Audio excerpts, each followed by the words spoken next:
presidential candidate of our great party, NNPP, distinguished Senator Malam Muhammadu Rabi Musa Kwankwaso.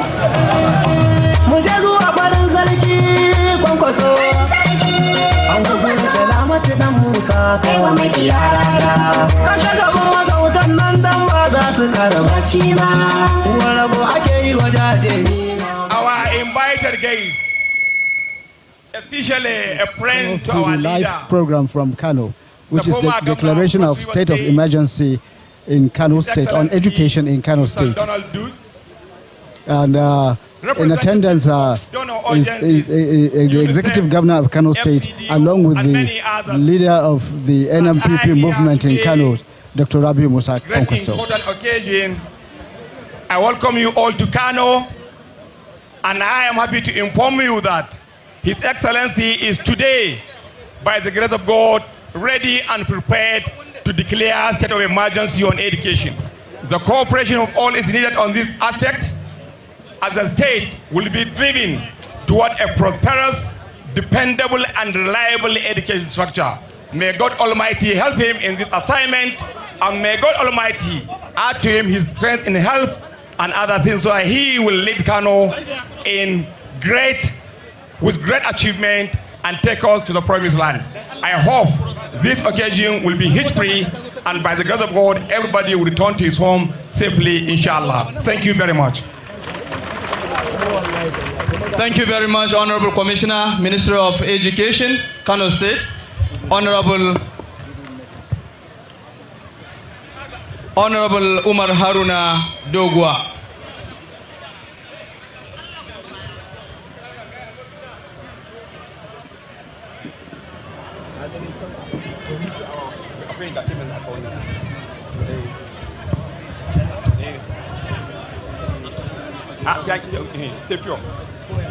Thank you very much. Thank you very much. Your Excellency, with your kind permission, we now go to goodwill messages. Short, very short goodwill messages, please. Let me invite the coordinator, the regional office of UNICEF Kano, Mr. Rahama Rashid Muhammad, to come forward for goodwill message, please. UNICEF Regional Coordinator.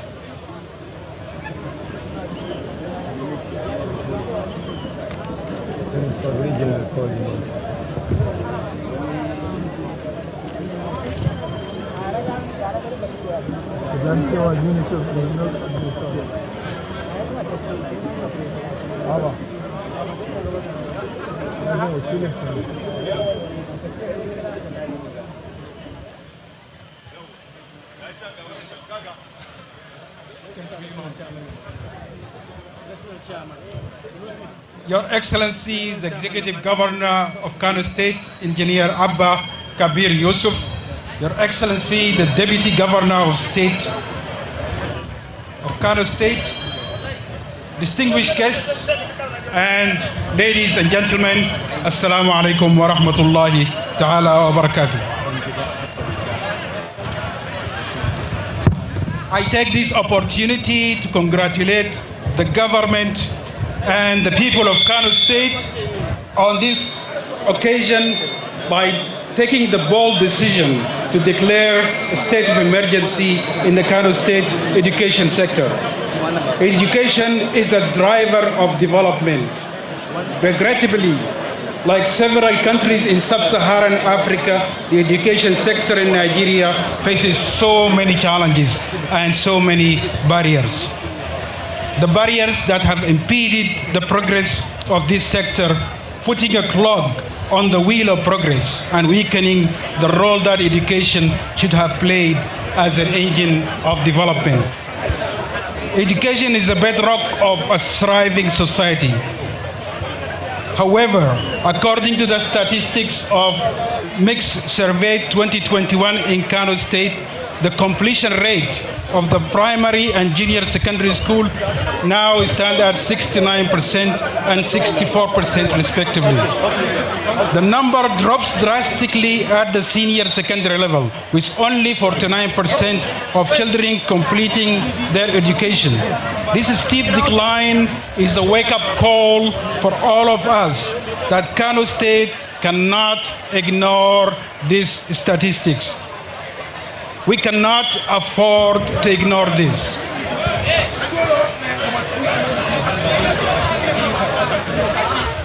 In Nigeria accounts for about 15% of the global total out-of-school children, which means in Nigeria, 1 in every 3 children are out of school. In Kano accounts for nearly 10% of the total number of out-of-school children in Nigeria.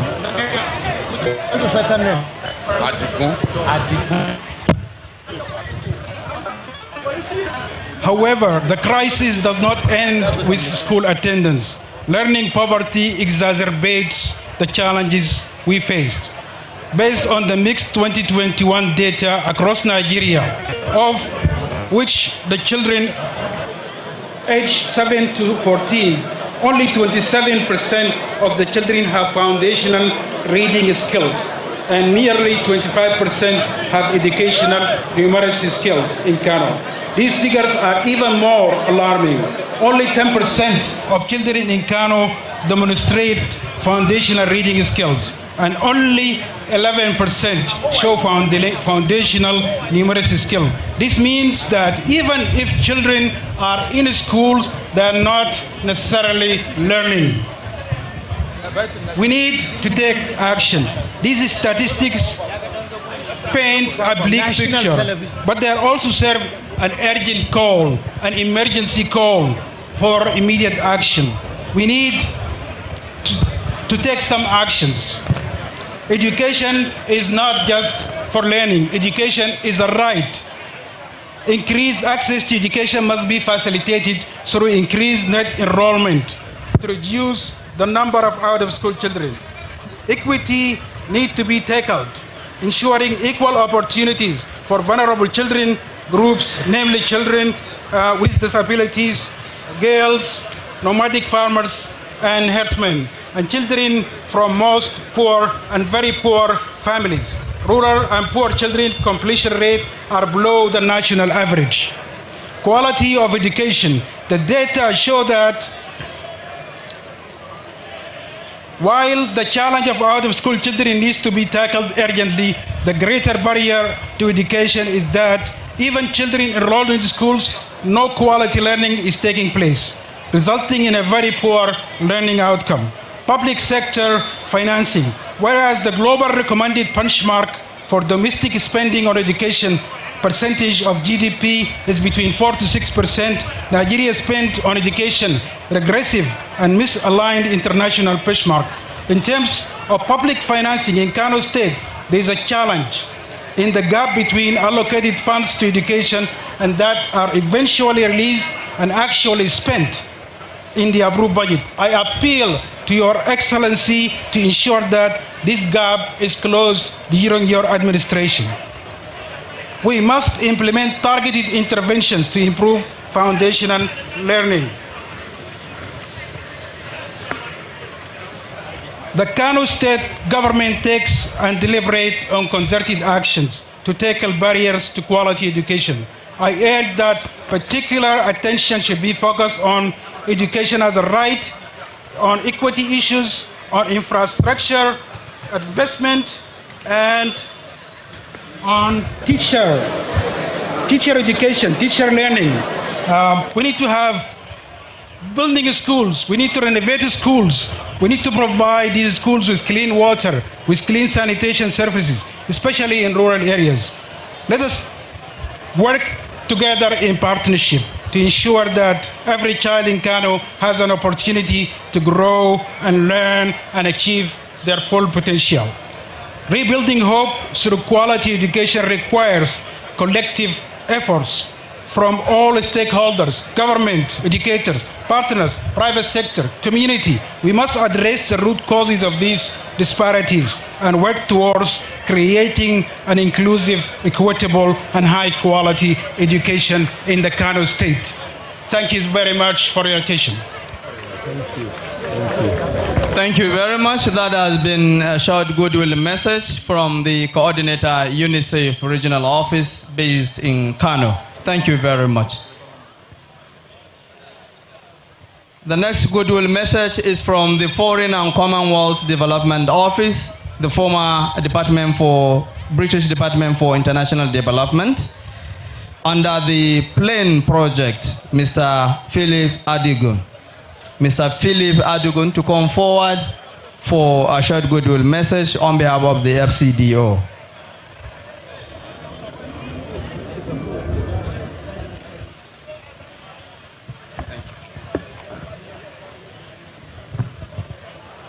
Your Excellency, the Executive Governor of Kano State, Governor Abba Yusuf, Your Excellency, distinguished Senator Kwankwaso, please allow me to stand on existing protocol.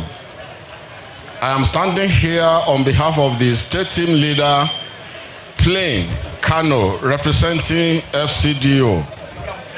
And I want to say that the partnership between FCDO and Kano State has come a long way. And this partnership spans the field of education, health, agric, and economic development. Kano State, in the field of education, has always been a pace setter. What we have as SUBEB in Nigeria today originated from Kano. Therefore, we want to congratulate the government and people of Kano on this lofty idea of declaring a state of emergency in Kano. We do not only congratulate the government and people of Kano, specifically, we congratulate the children of Kano State who will be the direct beneficiary of this lofty development. And it is our hope that other states in Nigeria will copy what Kano is doing today so that we can see visible improvement in the field of education. While hoping that the partnership between FCDO and Kano State will continue, once again, I want to congratulate the government and people of Kano on this epoch-making occasion. Thank you and God bless you. Thank you very much. That has been representative of the FCDO, Mr. Philip Adigun. The next is representative of the New Glove Initiative, Dr. Wuraloa Inidwa. New Glove Initiative, Dr. Wuraloa Inuda. Should come forward for a short goodwill message, please. In the absence of Dr. Oh, she's coming? All right.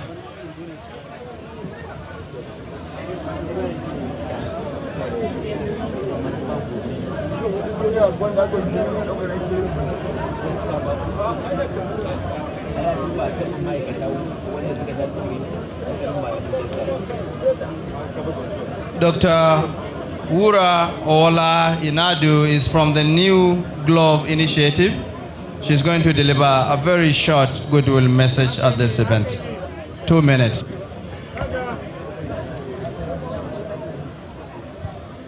Thank you very much. My name is Wura Jinadu, just like he said. And let me start by thanking Your Excellency, Executive Governor Abba Kabir Yusuf, distinguished ladies and gentlemen. Thank you very much for having us today. Just like they said, it's a very brief one, and I bring you a very good and special message from the entire New Globe team. Today is a very, very important day, and we celebrate with you for making this bold commitment and big statement regarding education.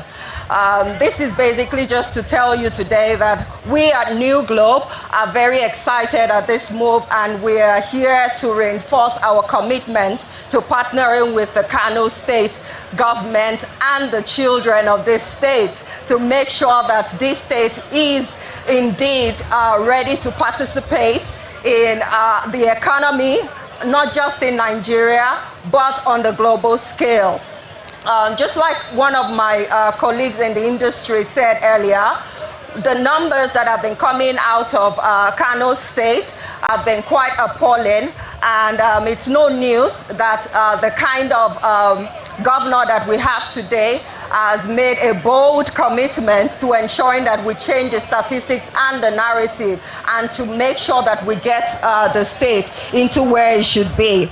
And just like I've said earlier, we are fully ready and committed to ensuring that we get on that journey together, so we can together make this state indeed the Kano State for the children, for the people, and become your Kano State. Thank you very much.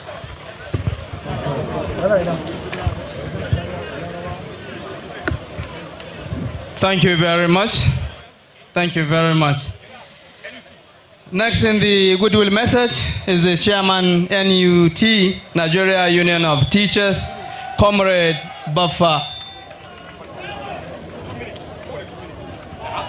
Please, we need to, as much as possible, shorten our goodwill message so that we can be able to take more before the speeches of other invited or special guests. A'udhu billahi minash shaitanir rajim. Bismillahir rahmanir rahim. Wa sallallahu ala nabiyil kareem. His Excellency is the Executive Governor of Kano State, Alhaji Abubakar Yusuf, the Jagaban, Engineer Dr. Abi Musa Kwankwaso, the Deputy Governor, His Excellency Ahmed Abdul Salam. Permit me, Your Excellency, permit me to stand before the existing protocol. All protocols you observe. Your Excellency, on behalf, I am privileged and honored to stand here before you on behalf of the State Wing Executive Council of the Nigeria Union of Teachers and the entire teachers of Kano State. First of all, to extend our sincere appreciation for the effort you have made toward payment of teachers' salary at 20 pips of each month. Provision of instructional materials for effective teaching and learning in our various schools. Construction and renovation of our classroom for conducive atmosphere for learning. Training and retraining of our teachers. For performance of our teachers in our classroom. Implementation of teachers' promotion in order to encourage teachers in discharging their responsibilities. Lastly, sir, massive recruitment of teachers for effective teaching and learning in Kano State, sir. Your Excellency, sir, Nigeria Union of Teachers, we are supporting you, and we cherish your mission and your commitment. Thank you, and best good. Thank you very much. Next is the chairman, ASUS, Kano chapter. Should come forward for a short goodwill message. Chairman ASUS. In his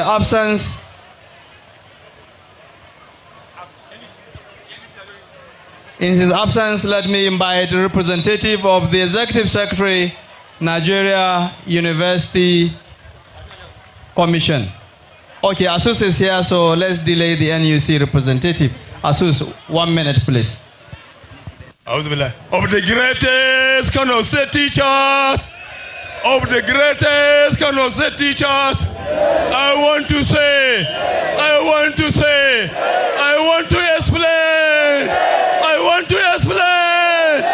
want to cooperate for Bossa to the Executive Governor of Kano State, His Excellency, the Executive Governor of Kano State, Dr.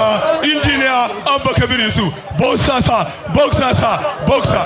Those are 5 times to His Excellency, our mentor, our icon for the education, not only in Kano State, in the whole Nigeria in general. Engineer Rabiu Musa Kwankwaso, boxer, boxer, boxer, boxer. Honorable Commissioner, thank you very much.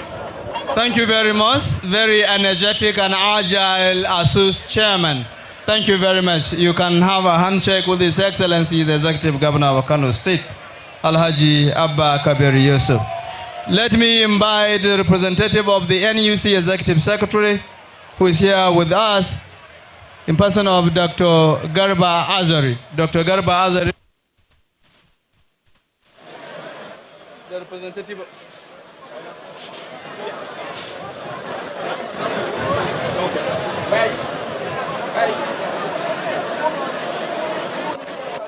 The executive.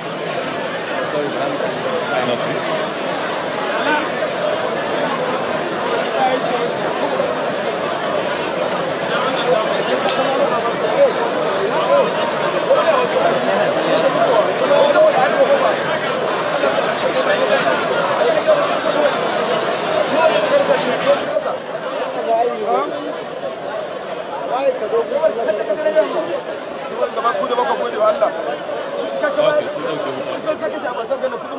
Well, the declaration of state of emergency in education in Kano, the aim is to ensure the delivery of quality education for all in the state, in line with Governor Abba Kabir Yusuf's campaign promise.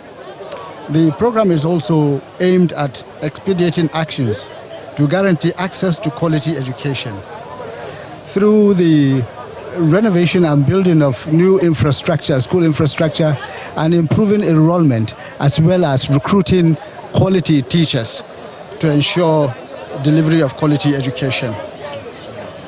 The event also aims to bring together relevant stakeholders in education, in the education sector, including development partners, state and federal agencies, dignitaries like the education minister, governors from other states, and people from the academia. It will be recalled that UNICEF Nigeria country representative, Mrs. Christiane Mondiet, has in February 2024 revealed that about 989,234 out-of-school children, Kano has about 234,000 out-of-school children, which calls for expedition action to improve the situation. And that calls for the declaration of state of emergency in the sector. Also, from what I'm seeing in the premises of where the event is taking place, I can see instructional materials in the form of books and other learning materials being displayed.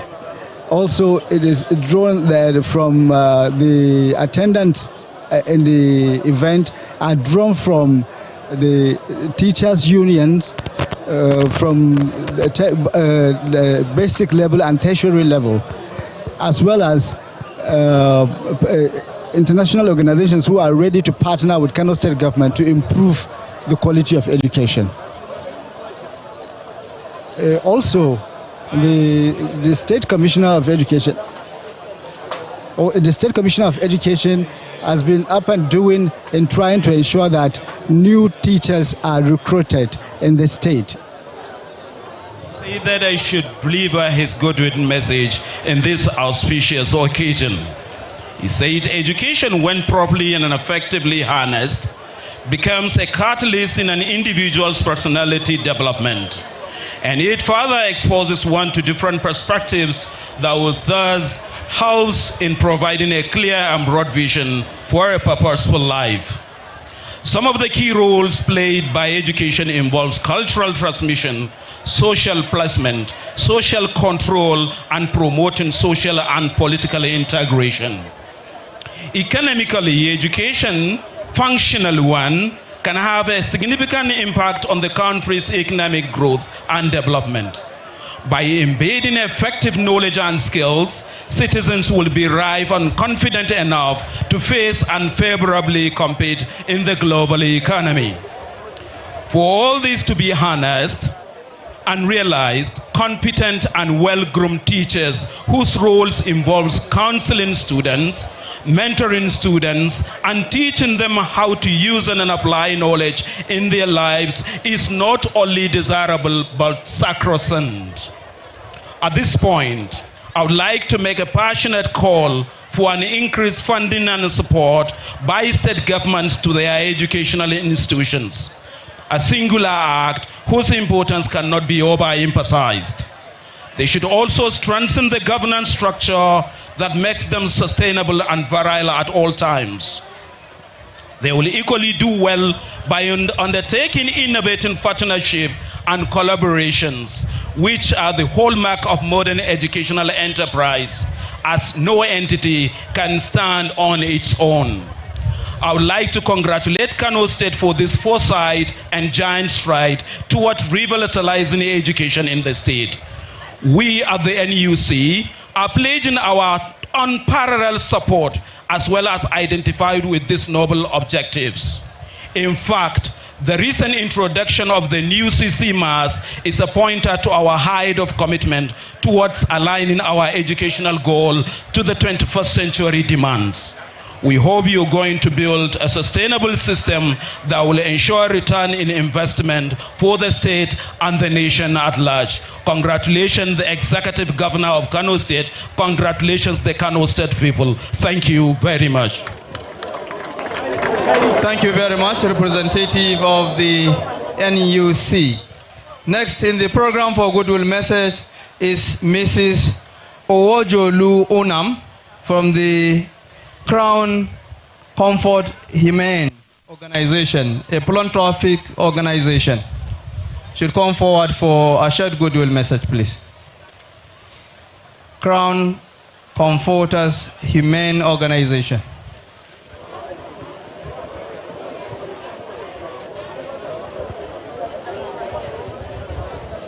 Thank you very much.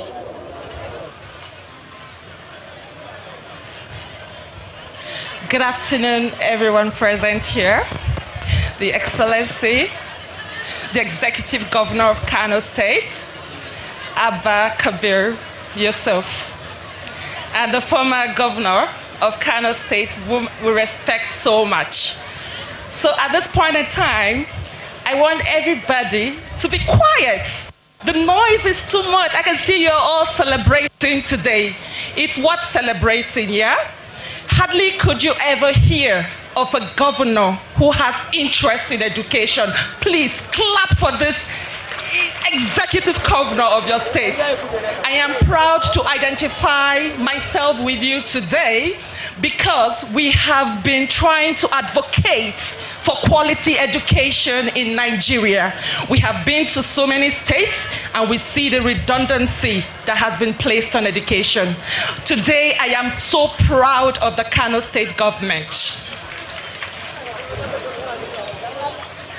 So having said what I have said, I'm going to be presenting to you the Goodwill message from Crown Comforters Synergy Limited.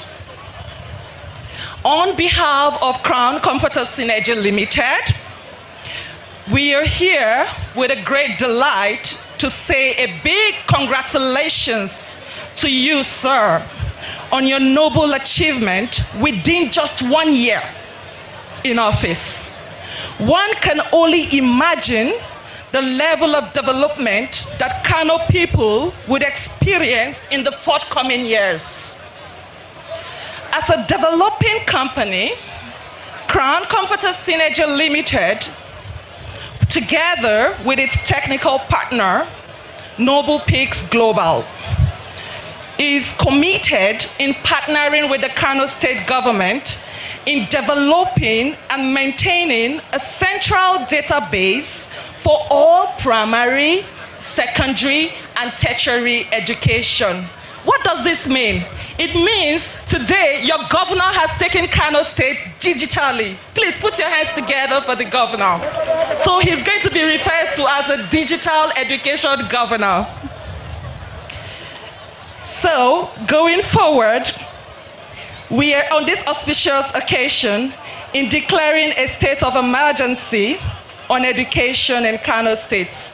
We are happy to identify with you for your hard work, dedication, and leadership skills, and for the fact that we tendered the same proposal 3 years ago, but it met deaf ears. So please put your hands once more for your governor.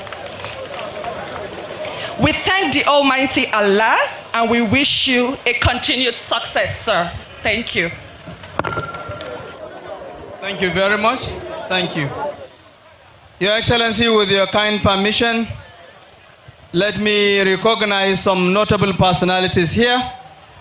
First and foremost, I would like to recognize and introduce to you the chairman of this occasion, somebody who has the national and international recognition in terms of transforming society.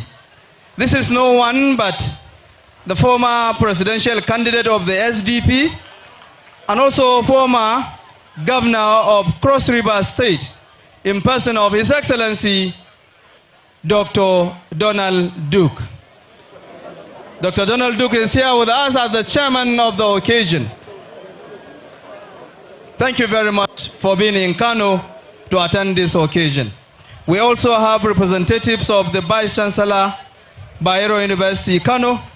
We have the Vice Chancellor, Aliko Dangote, University of Science and Technology, Professor Musa Tukuriaka Asai, and his counterpart of Northwest University, Kano, Professor Abubakar Atiku Kurawa, and the representative of the former Minister of Education, Malam Ibrahim Shekarau, in person of Malam Ishaq Mahmoud Omar.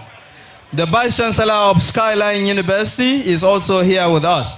The heads of security agencies, the Director DSS, the Custom, Prisons, Correctional Service, Immigration, NAFTIF, and other security agencies here in Kano. We also have the presence of Saudi Arabian Consulate General in Kano. Sheikh Al-Admawi is also here with us. And the representative of FCMB, Malam Babangida Abba Rimi, to mention but a few. Your Excellency, with your kind permission, it's time to have the keynote address, or brief remark rather, by the chairman of the occasion, Dr. His Excellency Donald Duke, former governor of Cross River State. If you go to Cross River today, Donald Duke has left an indelible mark into the state, in transforming the state economically, educationally, and health-wise. He's one of the vibrant set of the 1999 governors, and of course a friend of our leader, Senator Dr. Rabi Musa Kwankwaso. Your Excellency. Thank you. Your Excellency, the Governor of Kano State, and I am very proud to say that Governor Kabiru Yusuf, the Deputy Governor, Comrade Gwazo, our dear leader, my friend and brother, Engineer Rabiu Musa Kwankwaso, distinguished ladies and gentlemen. This is not my first rodeo here. Several years ago, I believe it was in 2013, I was here and had occasion to speak as hundreds, several hundreds of young men and women were being sent abroad for training. Scholarships were being awarded, and that was under the administration, the second coming of my friend and brother, Engineer Rabiu Musa Kwankwaso. Indeed, that we are declaring a state of emergency here is a story that we must learn from. Kano State indeed has in the past been at the forefront of education. I think the executive secretary of FCDA said that the idea of SUBEB came from Kano. Kano in its glory had 2 UNESCO Literacy Awards within 10 years, a decade. Never happened anywhere in Africa. In 2014, again under the administration of my friend and brother, Kano was packaged for revitalization of education in the north. Now, this is where the story gets saddened. From 2015 or thereabout, there was an interregnum. If that interregnum did not occur, we would not need a state of emergency today, because we would have been building on past glories. I recall that those young men and women who were given scholarships at that time, their scholarships was abrogated. I recall the enormous energy that your then governor, out of office, went around raising money to sustain these scholars who were in diverse countries, Egypt, Turkey, Dubai, you name it. In the UK, he had to raise funds publicly to sustain the program. Now you see, education is not politics. Education is life. And he, realizing that he had exposed his students, these young men and women from Kano, out of office, he went about raising money to sustain their scholarship. Please give him a round of applause. Today, under our indefatigable governor, Yusuf, Kano is partnering with UNESCO again and the Republic of Korea for the Better Education for Africa's Rise, their program. A program that would see to the development of technical and vocational education in Kano. Now, there are certain things that have occurred in the last 1 year that are absolutely and truly remarkable. Kano has appropriated 29.5% of her budget, over 95 billion naira, to education. This, and I can testify to this, has never happened in the history of our country. It is the first time that a state will give almost a third of her budget to education. That is not politics. Indeed, we politicians know that education does not win votes on the short run. It's physical infrastructure. But when you have a sincere government, they're ready to invest in the minds and well-being of our citizens, even before the physical and vote-winning projects. So, the UNESCO target of 26% was surpassed by almost 4%. Most states in Nigeria barely do 10% of their budget in education. So I want to commend the government of Abba Yusuf for this stride. Over 1,001 students have been sent abroad on scholarship. Again, over 1,001. Fees have been reduced in our state's higher institutions, and the provision of instructional material and uniforms free of charge. What more can a government do? Today, we are witnessing the rebirth of education, not only in Kano, but in the north. And let me say this, if Kano gets it right, northern Nigeria gets it right. If northern Nigeria gets it right, all of Nigeria gets it right. And so, Kano is taking her appropriate place in the scheme of things within our country. I want to commend the government for this stride. Like I said earlier, we are only declaring a state of emergency because there was a break. If that break did not occur, 8-year break, Kano would have been by far #1 in education in Nigeria. So please,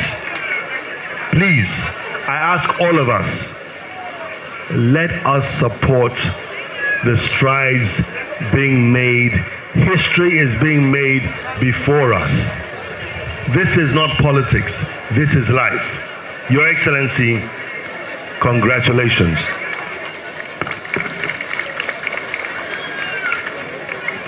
Thank you very much. That has been an address by the special guest of honor and chairman of the occasion, His Excellency Donald Duke, a friend to our national leader, Senator Dr. Rabi Musa Kwankwaso, and former governor of Cross River State.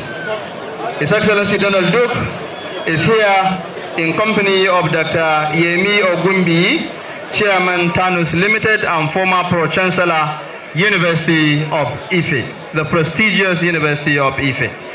Your Excellency, I have the pleasure to recognize the presence of Provost Rabi Musa Kwankwaso College of Remedial Studies, Tirumwada, also Kano Provost, and the Provost of Kas Unchi, Ogari rather, Dr. Abdullahi Asiru.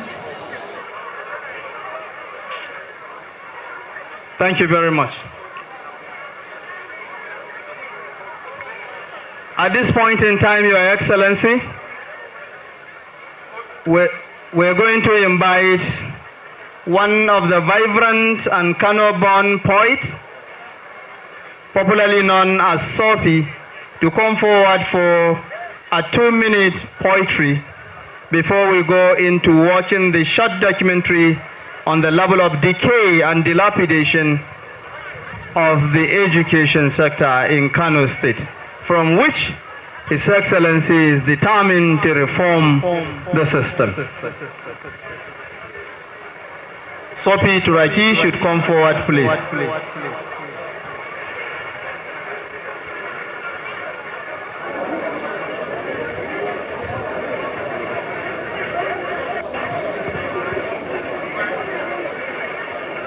Kano State government have set aside 29.97% of its approved budget to the educational sector. Your Excellency, permit me to stand on the already existing protocols. I am Sophie Turaki. Great people are always the poetry, just like Senator Rabi Musa Kwankwaso of greatness.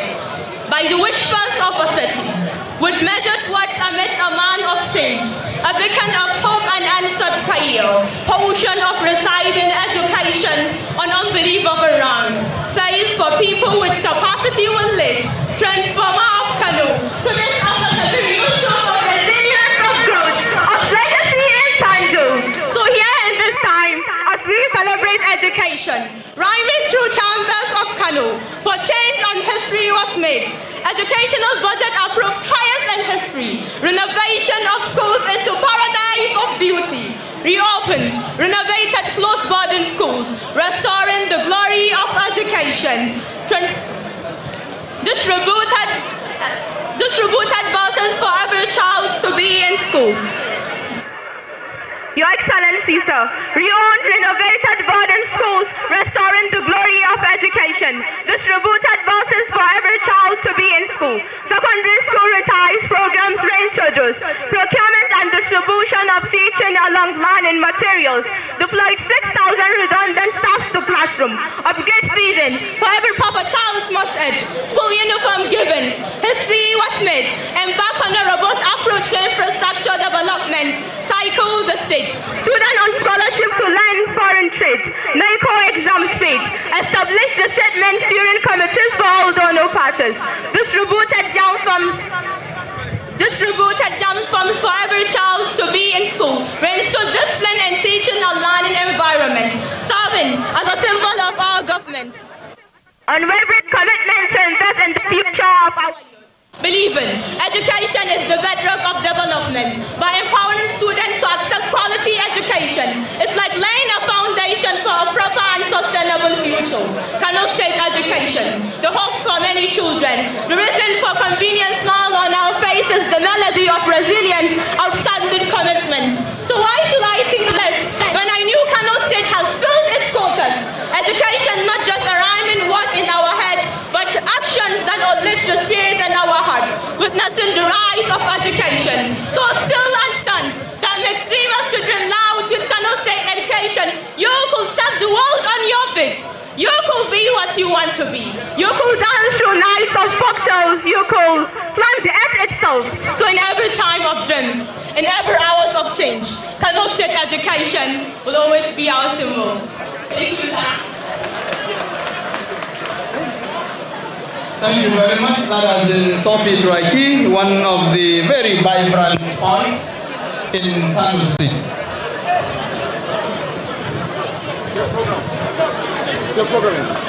Your Excellency, with your kind permission, we go to the next very important item in the agenda. But before then, I want to plead with you to kindly keep quiet and ensure that everyone is seated. Da Allah duk wanda suke nan gaban screen da Allah su koma baya ko kuma su zauna, because we are going to use the screen. Za mu yi aiki da screen din nan, saboda haka duk wanda yake gaban screen ya koma bayan screen ko ya samu wani gurin ya zauna. Nan tsakiyar nan yawa da Allah nan tsakiyar wannan yawa tsakiyar fili jami'an gwamnati sun yi yawa. Only those with a relevant responsibility to stay, please. Da Allah jami'an gwamnati sun yi yawa a tsakiyar fili. Gwamna ya ce in faɗa muku kowa ya samu guri ya zauna. A wannan gwamnatin aiki baya karewa, bayan magariba a dawo a taya gwamna wani aikin zuwa asubar gobe. Da Allah kowa ya shiru. Zamu nan gurin akwai screen, so na bayan masu kyamara din nan da Allah ko su fita ko kuma su zauna. Wannan screen din na bayan masu kyamara da Allah ko a fita daga wurin kawai. Kamata ya yi duk wanda suke bayan screen din nan a fita. Da Allah a fita, masu kyamara ku koma gefen kyamarar channels da ke saman wannan shine border line. Thank you very much. Your Excellency, the Executive Governor of Kano State, Your Excellency, the National Leader, Your Excellency, the National Chairman of our great party, Your Excellency, the former Governor of Cross River State. At this time, we are going to watch a short documentary that portrays the level of decay and dilapidation of the education sector in Kano State, which His Excellency the Executive Governor of Kano State decided to declare a state of emergency to reform the present situation. Your Excellency, with your kind permission, the documentary is going to start after the count of 3. 1, 2, 3.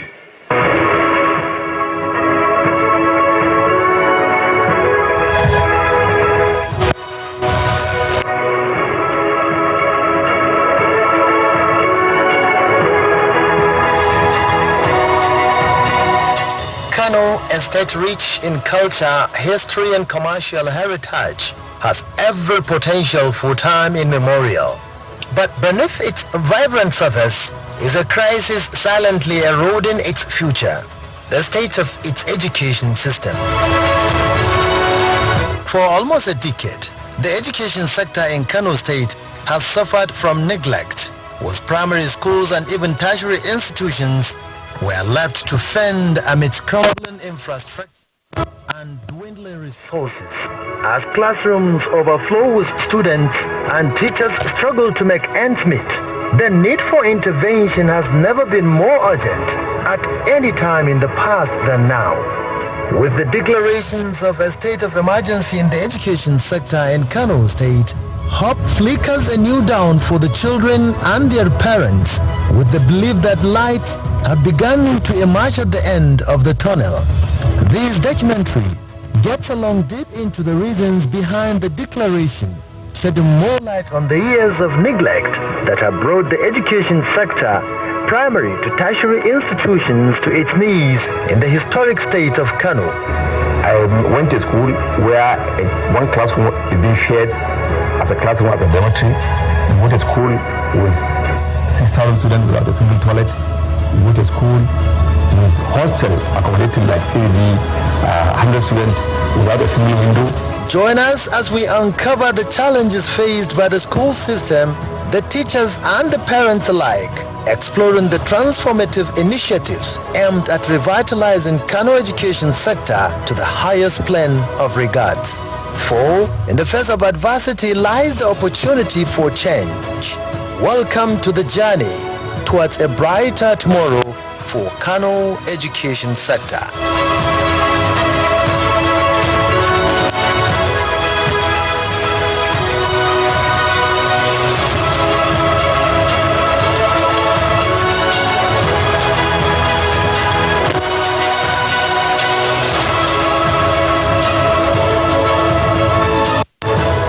The situation as of today is very pathetic, very worrisome, and most unfortunate. I saw this school.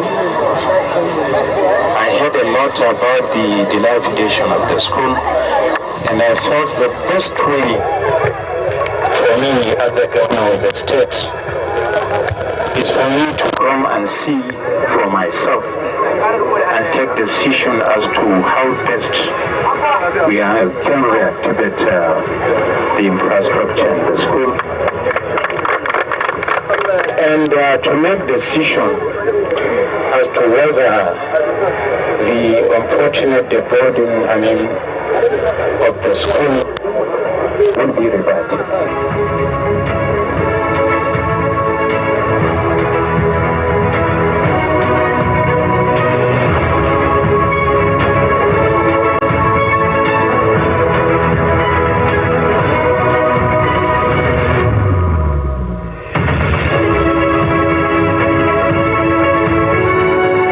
The primary education sector in Kano State is plagued by numerous challenges that were made serious by the past administration, necessitating the declarations of a state of emergency.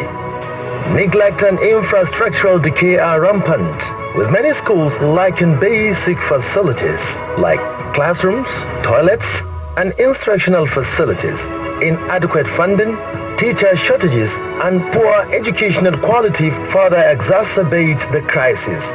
Such systemic issues demand urgent interventions to ensure every child has access to quality education and conducive learning environment. Honestly speaking, when you talk of education, particularly when you are a parent to infrastructure, I would just say it's a pity. It's most unfortunate. We really inherited, I can say, crumbling infrastructure in Kano State with regards to our classrooms, our toilets, and so on. It's unfortunate that you find as a result of the situation we found ourselves, we have overcrowded classrooms because the classrooms are not adequate. Maure Village Community School. Maure, a community bound by resilience and determination. For a decade-long battle, the village had yearned for primary school, but their appeals to authorities fell on deaf ears. Sheer determination, the community rallied together, pooling resources and labor to establish an open-air classroom on a plot of land provided by their collective efforts. For almost 13 years now, the makeshift Maure Village Community Primary School has been a source of hope and resilience, nurturing generations of students. In the face of difficulties, Maure Village reminds us that where there is unity and determination, there is always a path to education and empowerment. Their school is existing under the shade of trees and in the sun, and they are determined to send their children to school. Kwangwaso Kano Primary School has faced significant challenges for quite some time. Lack of infrastructure and basic amenities like classrooms, desks, and even a fence can greatly hinder the learning environment for students. The primary established in the 1970s has been the only hope for generations of students in the area. However, behind its weathered walls is a story of struggle against the odds of time. For the students of this area, education is not just a dream, it is a promise of opportunities and empowerment. Reasons why against all odds they are out to send their children to school.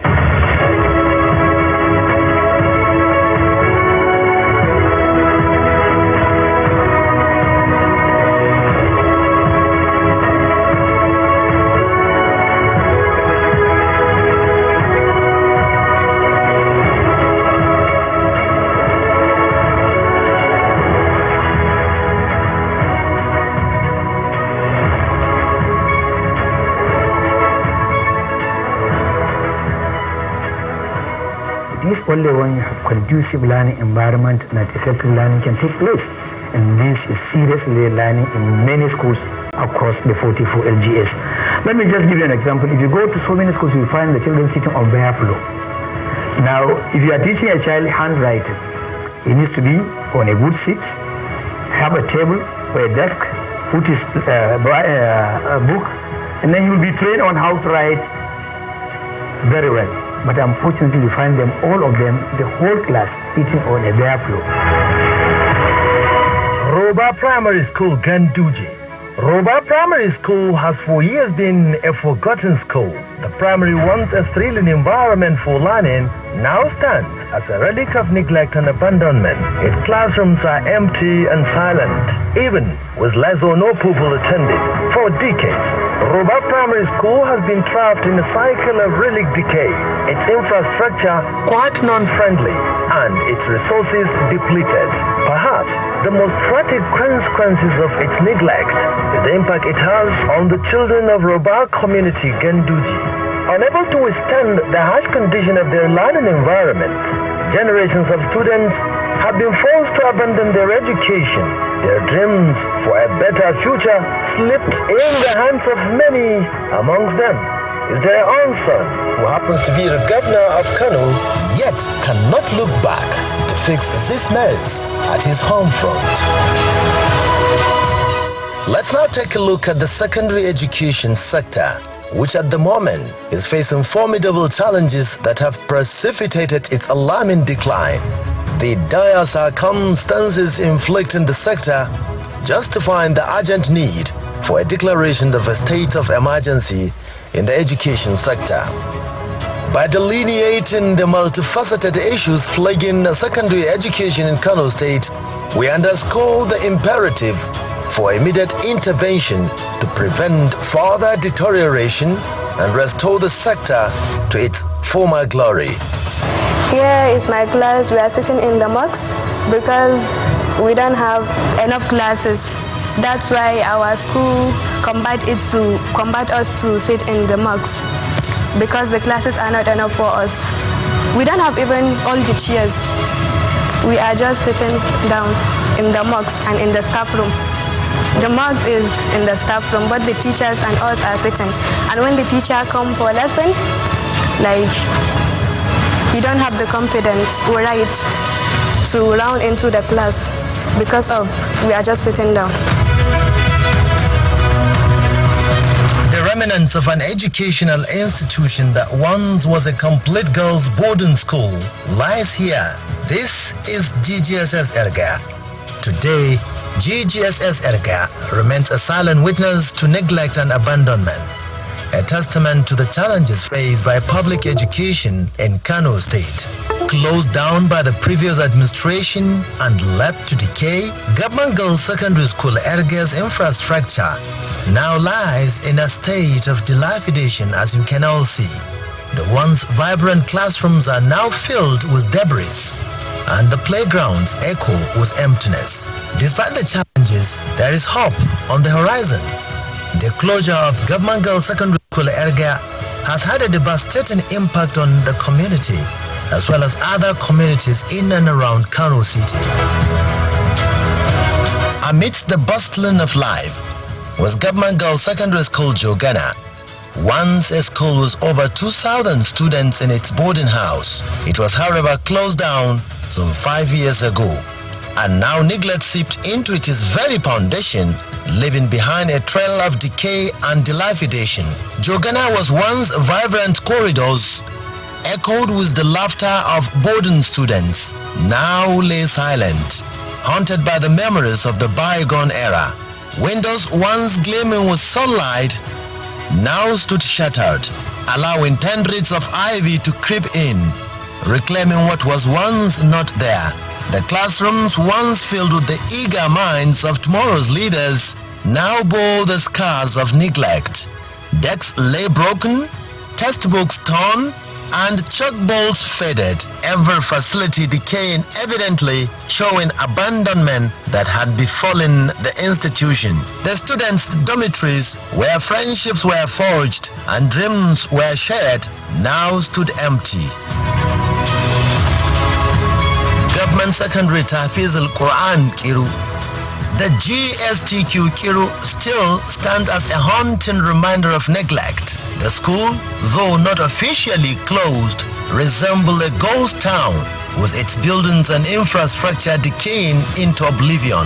In its heyday, Government Secondary Tahfiz al-Quran Kiru was a bustling institution for Quranic learning with vibrant sounds of Quranic memorizers, classrooms, dedicated teachers, and lively students. Years of neglect and lack of maintenance had taken their toll. The school's once grand buildings now stood as mere shells of their former selves. Crumbling infrastructure with an unfriendly theater called hostel, without even a single bed.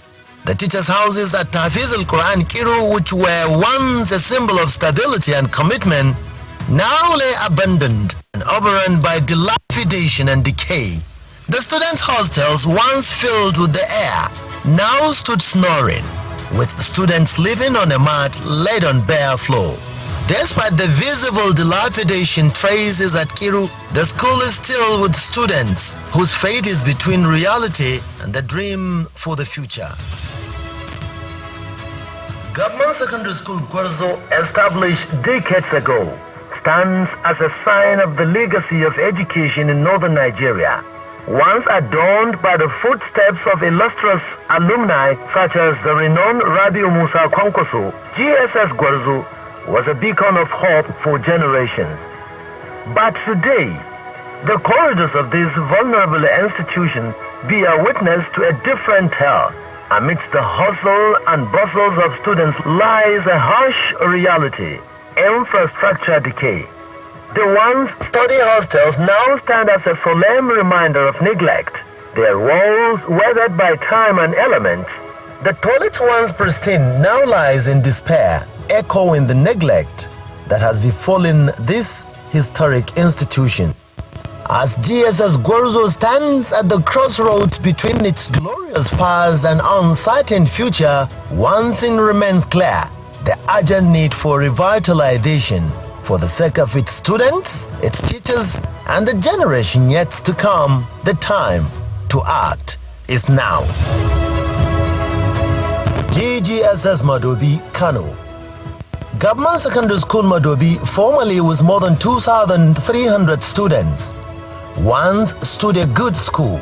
The closure of the institutions a couple of years ago by the previous administration left its facilities in ruins.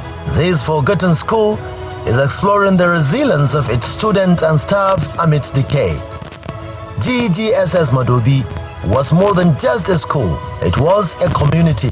Students were eager to learn and teachers were passionate about educating over 1,500 students then in the school. The school's fate took a dark turn, plunging its infrastructure into a state of despair. It is heartbreaking to see what has become of the school. Despite the adversity, the spirit of GGSS Madobi lives on. The students and teachers alike are banking on the present administration of its determination and efforts to reclaim their school from the grips of total neglect. Actually, education has been a disaster, a calamity to Kano State. It is neither the students, nor the teachers, nor the schools themselves, nor the parents. Virtually everything is lost. When I say everything, it means everything. Infrastructurally, morally, everything is just a calamity. Sincerely speaking, nobody considers education to be anything relevant in Kano State within the last 8 years. The dilapidation is glaring. The dilapidation of infrastructures, the absence of teaching and learning in the schools, particularly facilities that are required, and the absence of the students and the morale of the staff. All these are areas that the government definitely have to declare state of emergency to restore the confidence required for effective teaching and learning to take place. The situation is so pathetic. The condition of our learning centers is very disheartening because going by the level of dilapidations, more than 2/3 of the learning centers need serious and urgent attention. Some, if you look at the level of dilapidations, some they are not habitable at all. Some without toilets. How could you imagine a learning center accommodating, more especially female learners, adult females, without a toilet? So we are in a serious problem actually. So more than 2/3 of the learning centers, I have said, they are in need of attention, serious attention.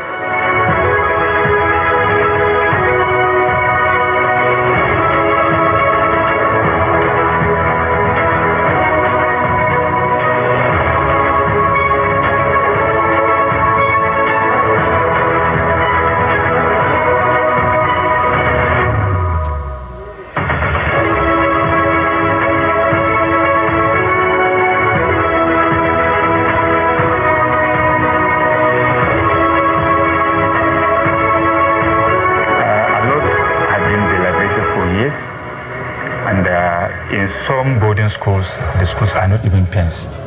And these are issues that are even bringing some of our girls to refuse attending school because of that fear that the school is not pens. So actually, there are a lot that needs to be done in rehabilitation of these dilapidated structures.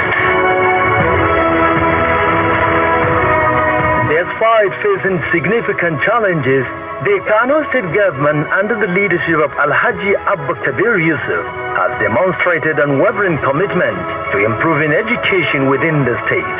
This is done through the combination of infrastructural development, teacher training, technology integration, and community engagement. The government is laying the groundwork for a brighter future for generations to come. This is to usher in the main event, the grand event, the declaration of the state of emergency in the education sector. Let's see what is on ground so far. Yeah, we have started, we have renovated so far about 120 schools. We are building new ones like the one in Kura and other places. And we are coming up with big ideas. Some individuals are also contributing. We have improved the feeding arrangement of our schools. We are now feeding them at least 3 times a day, not only 3 times a day with the good food. We have now reactivated the Kwankwaso Girls Child Initiative buses. We have more than 70 that shuttles daily to convey these children to schools. We have also, through our monitoring, ensured that at least attendance or being in school as early as possible is now mandatory and is happening in Kano State. If you go out of the schools now, you see the improvement in time of attendance for both teachers and students, and this is courtesy of the policy we are taking into practice. We also have distributed teaching material, teaching aids, books, exercise books, chalks, and other things worth 3 billion naira. The Excellency during his education week, the Excellency also ready to distribute another set worth more than 2.5 billion naira. We have chalk in abundance. We have more than 10 tons of chalk. All this we have, and we are giving out to schools so that at least school will not cry on anything that is supposed to be that is not there.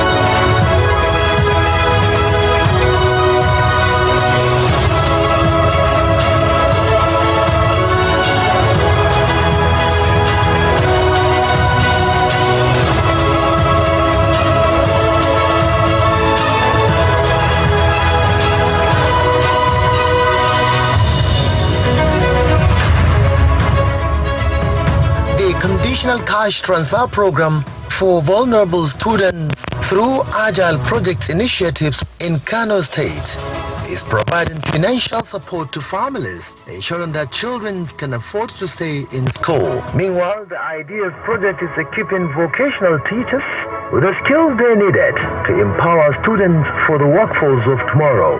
For the problems of out-of-school children, the Kano State government have launched numerous initiatives to address this issue head-on, and it is determined to reduce the staggering number of out-of-school children roaming the streets.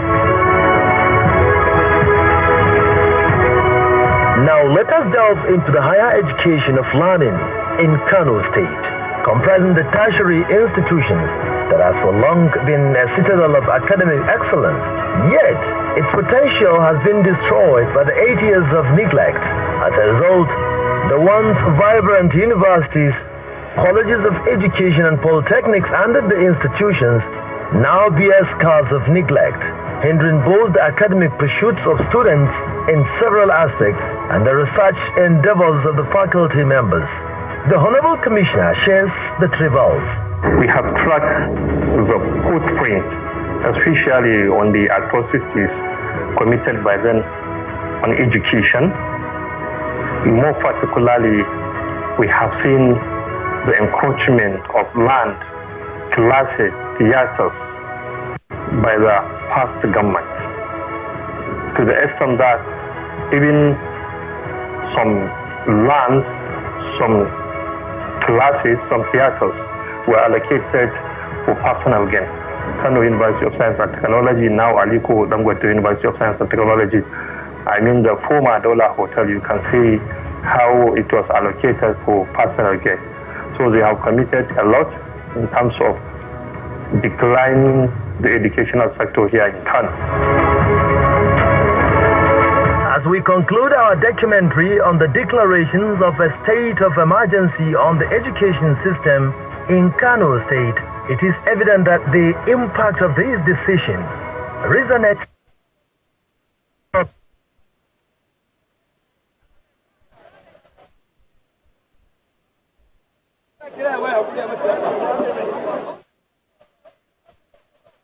It is not a privilege, but a fundamental human right. It is the foundation upon which society are built. We must ensure that every child in Kano State has access to quality education, setting them on the path towards a prosperous and fulfilling future.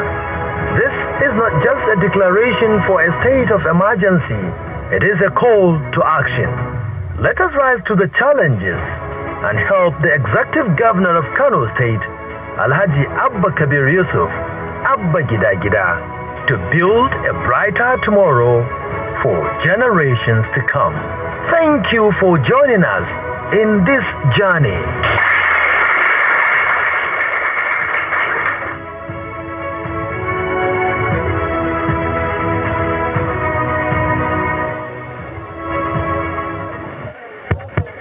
And thank you for joining us live to watch the documentary on decay and dilapidation on the education sector in Kano State. Can we clap for, please? Da Allah mu tafa wa kanmu bisa lokacin da muka ware domin kallon wannan shirin majigi na kusan minti 30 a wannan guri.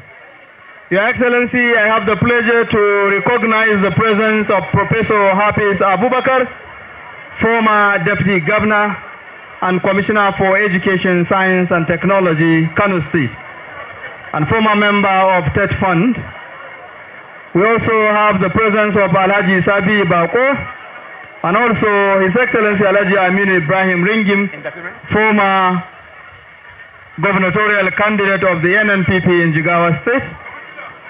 We of course have the representative of the Emir of Kano, Alhaji Khalifa Muhammad Sanusi Nabiu, wanda ya samu wakilcin dan masanin Kano Alhaji Bashir Yusuf Maitama Sule, wanda shi ma yana wannan guri. Mai martaba ya so ya zo da kansa amma saboda su ayyuka a fada ya turo da wakilci mai karfi. We also have the presence of Alhaji Kabiru Sani Kwangila ya Kasai, Chairman SKY Construction Limited, and other captains of the industry, and players of the private sector from Kano and outside Kano. Thank you very much.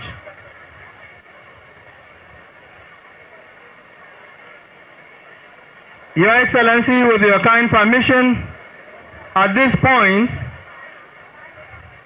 we are going to take a special remark from no one other than Mr. Education, His Excellency Senator Dr. Rabi Musa Kwankwaso, former Minister of Defense, former Governor of Kano State, former Senator of the Federal Republic of Nigeria. Senator Dr. Rabi Musa Kwankwaso.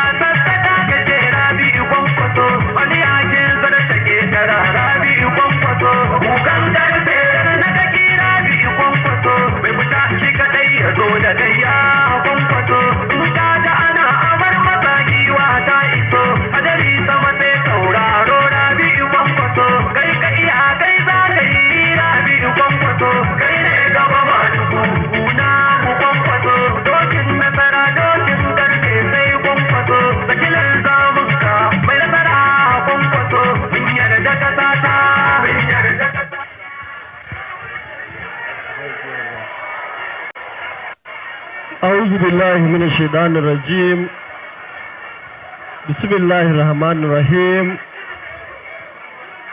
وصلى الله على نبي الكريم. Your Excellency, the Executive Governor of Kano State, Alhaji Abba Kabir Yusuf, our respected chairman, the chairman of NNPP in Nigeria, Dr. Juju Ahmed, the chairman of the occasion, my good friend, my brother, my colleague, His Excellency Donald Duke, the Consul of Saudi Arabia, and all other stakeholders who are here to support the government and good people of Kano State to ensure good and quality education for all in Kano State. Other invited guests,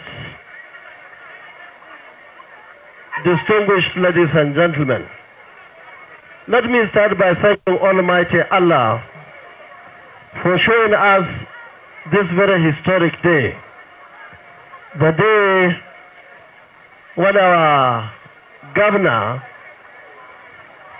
is declaring state of emergency on education. Of course, we are aware that the governor has been working from day one in this state. You can see his footprints everywhere across the state. Despite the fact that the governor was distracted for about 1 year. Immediately after election, enemies of the state took him to court, tribunal, appeal court, to Supreme Court. We have seen what happened even when they knew that there was nothing to take to any court or tribunal. Everybody knew that he won his election. Even the enemies were saying that they wanted to take it by force because they believed they had a government. Despite all that, the governor has been working. And obstacles after obstacles, we all know what happened and what is happening in this state. Yet the governor is moving. In fact, that's reminds me of our situation during my second term.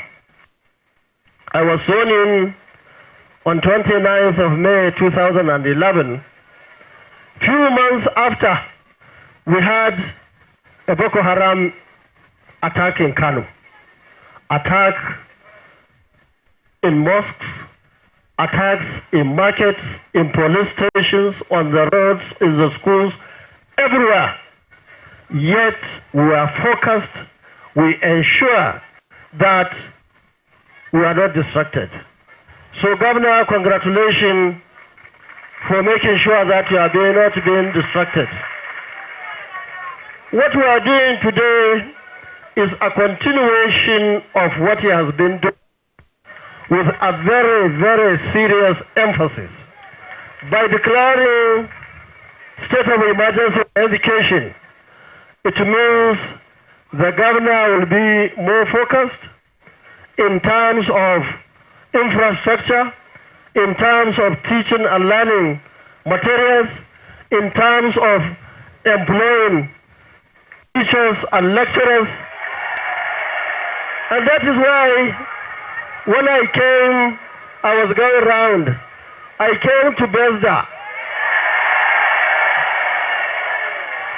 Besda, instead of saying Besda, they were saying Abba, Abba, Abba, Abba, Abba. So Besda, we thank you for supporting the governor. And that is the minimum we are expecting from you. That is the barest minimum. I was giving you an employment at that time, you should be very happy. And I want to assure you that we are also very happy. We are aware that you have been screened and you are the best. And I think you are over 4,000, I think 4,600 or something. So I say congratulations to you. And we are also aware that the governor will employ more and more teachers and lecturers in our universities. We are aware governor will ensure that parents and guardians send their children to public schools in Kano. I remember during our time, 2011 and 2015, there were enough infrastructure, enough teachers, and we ensured that each and every child was given an opportunity to go to primary school. And those who graduated from secondary and primary schools were given opportunities to go to secondary schools and, of course, to tertiary institutions. I'm happy to say that from the information I had from the government, now the governor is bringing our blueprint to ensure that at the end of his term, a lot would have been achieved in the area of education. I want to appeal to you, please. Some of us, in fact, most of us are from villages and towns. If you are posted to my village, don't say I'm not going, you want to stay in Kof and Nasarawa. Go to our villages and towns. Who knows, many of you will be teaching future governors, future ministers, future presidents, and so on and so forth. We have seen the infrastructure very much dilapidated. We have seen secondary schools that were boarding. Most of them, we established them, were closed down completely. We saw many schools that were burnt, were never repaired, and so on and so forth. Now the governor is saying that his attention will be focused on education. Now the governor is saying almost 1/3 of his budget will go into education. And I want to appeal to all of you, the stakeholders, especially those that are local and even international, to join hands with the governor to make sure that each and every child is given an opportunity. Just yesterday, I was told that the governor invited many young men and women on the streets and gave them capital to go and start their businesses. That was exactly what we did before we stopped begging on the streets of Kano. In addition to that, we identified young men and women, those that can do one trade or the other, and we gave them training and gave them capital to go and do that. And we identified those who could not help themselves across the state, and we had their lists, and together with the local governments, we are giving them monthly allowances. And that was why, and when we set up a law in this state, which is still existing, a law banning begging on the streets of Kano. And I believe that is where the governor is headed to. I am sure, and I appeal to the governor, that in the next 3 or 4 years, by the grace of God, we don't want to see anybody begging on the streets of Kano. A Kano that we have very respected traditional institution, where we have Ali Gote, where we have Bua and many other very, very senior businessmen putting into billions, not only, but even in foreign currency. A state where we have very respected politicians, very, very respected ulama, civil servants. I see no reason why our children should be on the streets begging what they will eat despite all the difficulties that we have in this country. Let me once again congratulate the good people of Kano State for having a Kwankwaso government back to power. All the programs and the projects that were there in our blueprint, we believe the governor has already started implementing and will continue to implement and will continue to advise from the rear to ensure that the government is successful and by extension the good people of Kano State. Once again, thank you for coming. I look forward to seeing you partnering and working together with the government of Abba Yusuf. Thank you and God bless you.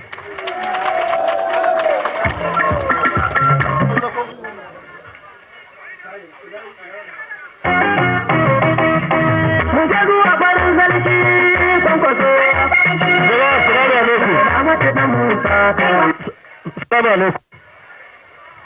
Ina so in gode wa Allah, in gode muku, in gode wa mai girma gwamnan mu na Kwankwasiya, gwamnan mu na NNPP, gwamna Abba Kabir Yusuf da kwamishinoninsa da advisor da dukkan da suke taya shi aiki. Alhamdulillahi mun ga ci gaba, kuma muna ganin ci gaba a wannan jiha tun da Abba ya zama gwamna. Saboda haka muna godiya ga Allah. Kamar da kuka sani, wannan shekara ɗaya ta zo mana da tangarɗa. Maƙiya wanda ba su gane me demokradiyya ba. Tunda aka kafa wannan gwamnati suka tafi kotu, ake ta murɗiya, ake ta yin abubuwa makirci da munafunci na cewa sai an ƙwace. To Allah shi ne Allah. A ƙarshe gaskiya ta yi halinta. Wannan abu ne wanda yake na murna a gurinmu. Kuma duk da wannan tarnaƙi da aka yi ta sawa, da kuma har yanzu ba kuna gani ana ta sa tarnaƙi na kada a yi wa mutanen Kano aiki. Abin da suke so shi ne a zama kamar su, a zo a yi gwamnati a banza, a zauna a banza, a fita a banza. Wannan shi ne a cikin tafiyarmu da cewa ba haka muke ba. Musamman wannan shi ya tuno min shekara ta 2011 da aka rantsar da ni kashi na 2. A cikin Januwari wata muka sami matsaloli na tsaro a jihar Kano. An tafi an jefa bom a masallaci, a kasuwanni, a wajen 'yan sanda, a hanya, a gidajen mutane, a ko'ina. Wannan amma cikin yarda Allah haka muka tsaya muka jajirce. An buga bom yau, a yau muna sa interlock a unguwanni da lunguna, muna buɗe makarantu da asibitoci, ana buɗe hanyoyi da sauran abubuwa na taimakon jama'a, saboda mun san masu yi burinsu shi ne su hana mu aiki, kuma irin waɗannan su ne har yanzu muke da su, sai dai wa'ancan ana kiransu Boko Haram, wannan kuma ban san sunan da kuka sa musu ba. Waɗannan mutane ba abin da jihar Kano za ta ce da su sai Allah ya isa, domin sun sani cewar wannan irin aiki na ilimi, yaƙi da matsaloli na ilimi shi ya kamata mu yi, ba don wai lalle yau ba, saboda gobe da jibi. Harkar ilimi tana da matuƙar muhimmanci.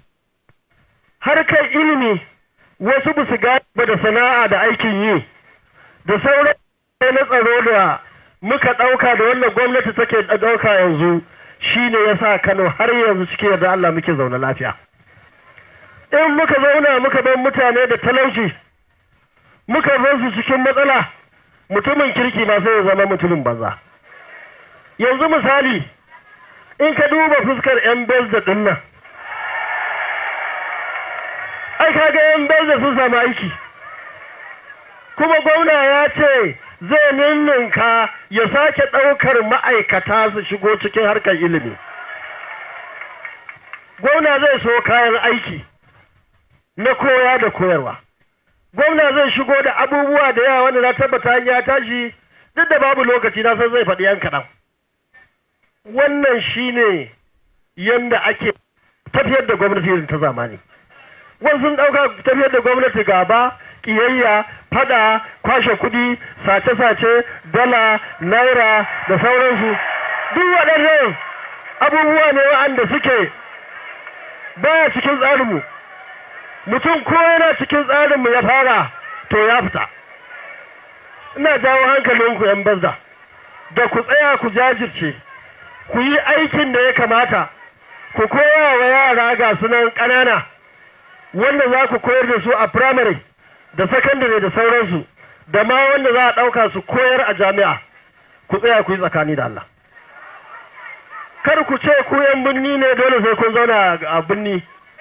In an kai ku Kwankwaso ko Doguwa, to kar ku ce ba za ku je ba.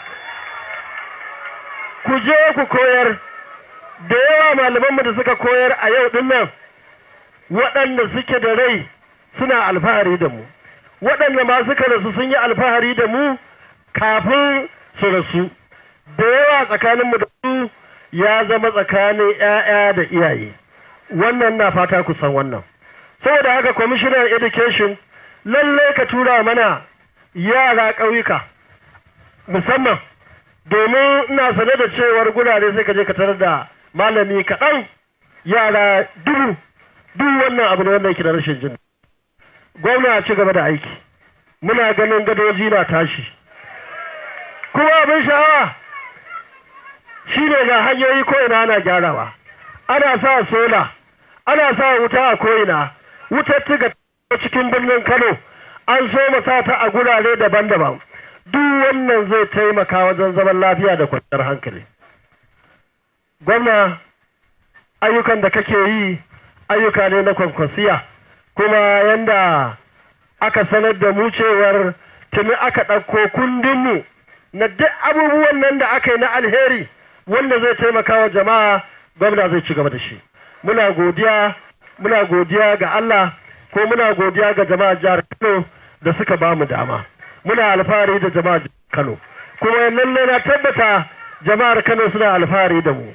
Dalili kuwa shine yanzu ku ɗauka ba Kwankwasiya, waccan gwamnati ita ce ta sake ci gaba. Ai da yanzu ina zaton fuskokin nan da suke murna suke farin ciki watakila ba za su yi farin ciki ba yau. Saboda haka muna godiya ga Allah. A nan nake cewa jama'a assalamu alaikum wa rahmatullahi ta'ala wa barakatuh. Muna godiya jagora Sanata Dr. Rabi Musa Kwankwaso, tsohon gwamnan jihar Kano.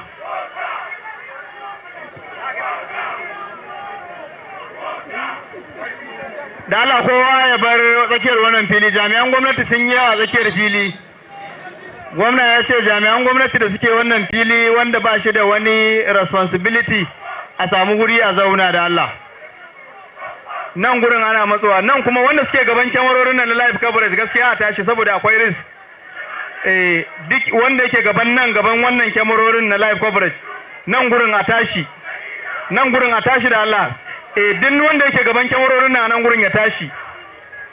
Duk wanda yake gaban kyamarorin nan ya tashi.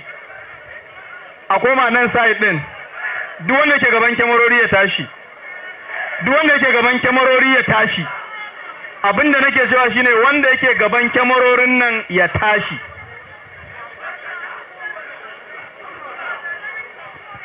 A cikin wannan gaba za mu kira wakilin mai martaba sarkin Kano na 16 Alhaji Khalifa Malam Muhammadu Sanusi, wanda ya samu wakilcin Alhaji Lamido Abubakar Bayero, Yariman Kano kuma hakimin karamar hukumar Takai, wanda zai zo ya gabatar da jawabinsa a takaice. Allah ya taimaki mai martaba sarki, Allah ya kara mai martaba sarki lafiya. Wakilin sarki shine zai gabatar da jawabinsa yanzu. DJ.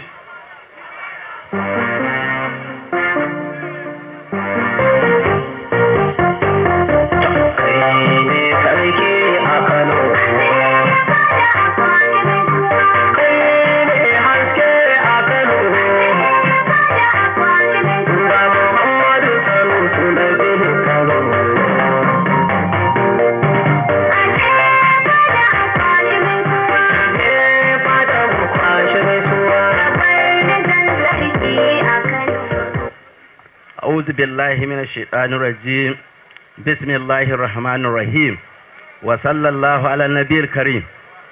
Your Excellency, the Executive Governor of Kano State, Alhaji Abba Yusuf, Your Excellency, Senator, our leader, Dr. Alhaji Rabi Musa Kwankwaso, the National Chairman and MPP, the Secretary to the Government, Commissioners here present, all members National Assembly here present. I stand to represent His Highness the Emir of Kano, Alhaji Sanusi Lamido Sanusi, who is unavoidably absent.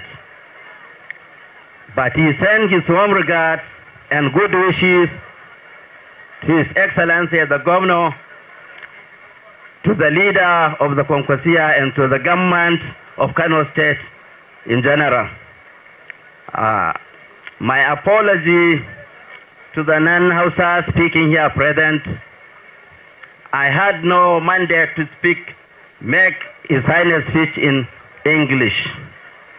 Bismillahirrahmanirrahim. Mai martaba sarki ya ce yana taya mai girma gwamnan jihar Kano da mai girma Sanata Rabi Musa Kwankwaso da dukkan mutanen Kano murnar wannan ba da ilimi na gaggawa. Mai martaba sarki yana tabbatar muku da cewa wannan abu ba sabo bane. Dama tun zamanin Madugu aka fara shi, kuma bayansa ba a sake yi ba, kafinsa ba a yi ba, yanzu da ake kuma wanda ya gaje shi ne yake kaddamarwa. Saboda haka sarki yana taya su murna, ba za mu yi dogon bayani ba, amma ya ce Allah sanya albarka, Allah sa ai lafiya a gama lafiya. Madalla. Muna godiya wakilin mai martaba san Kano Alhaji Lamido Abubakar Bayero. A daidai wannan gaba za mu kira wata Tijjani Gandu da jama'a sa cikin minti 5 su dan nishadantar da mu a wannan guri kafin mu je ga abu na gaba. Tijjani Gandu da jama'a sa su zo nan zuwa podium a ba su hanya da Allah. da Allah kowa ya zauna inda yake, kowa ya zauna, kar wanda ya miƙe, wanda yake zaune ya zauna.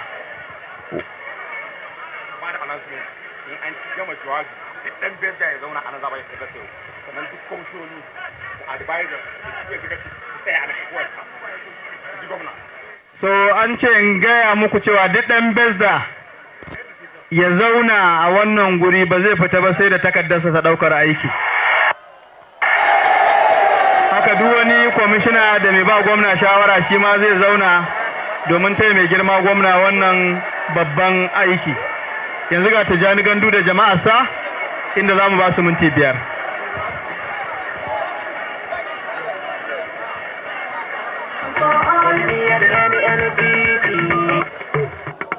Education for all. Education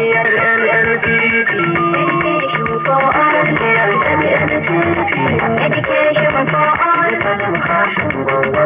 Education for all. Sabon laban jami'a na NNPP na ga littafi saman sabular aiki. Daidai ta bi haƙi da kula ta madudu. NNPP kawai karatu gida-gida.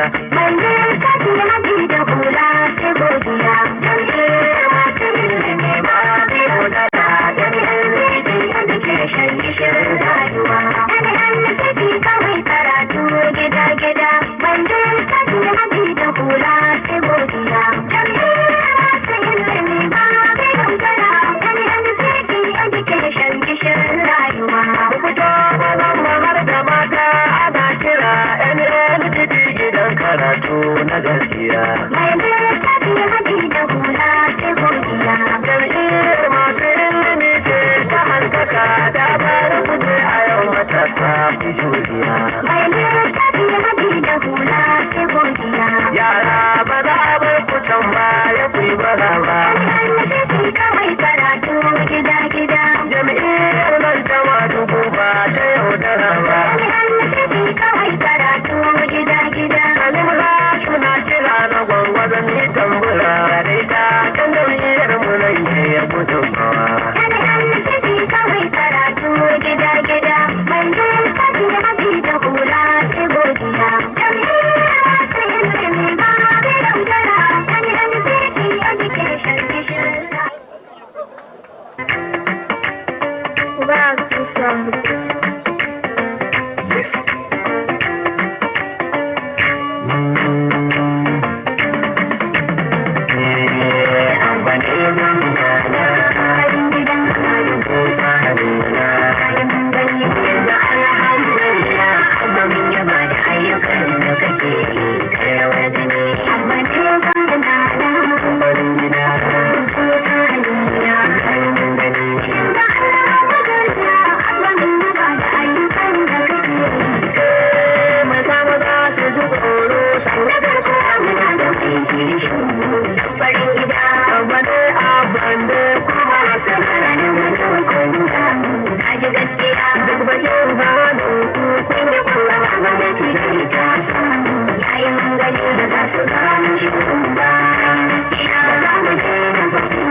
gwamnatin Abba tana da alfarma. Abba gogage Abba sakona banda mai gulma, gwamnatin Abba tana da alfarma. Abba gogage Abba zaɓaɓɓe, Abba Allah ya kula da kai. kai ma dan gidan dattijai sassan girma abadan malamai masu alfarma abati kan gidan da mai girma wanda ya gane shirin ka bai fama babu san zuciya duk azance na godiya za na miƙa wa rabbani malikan mulki Allah guda fani ce gaba ya bari na da rudani duka ba mai zo da rudu na zamani bai taɓa tarbiya ko mutunta ba jinjina zai yi wa malamai kowa sai da ku za a rikata ka alfarma mai gidan tarbiya ko yake nema tun da aikin ku daidai ta al'umma dole ba za ku kyale kazanta ba masu baki da kuma ku ja baya ku kuke zagin malam a can baya a gwamnatin likimu kuma da rikon kwariya ba ku tsoron Allah ba ku jin kunya sharka na ku ba zan iyaka ba.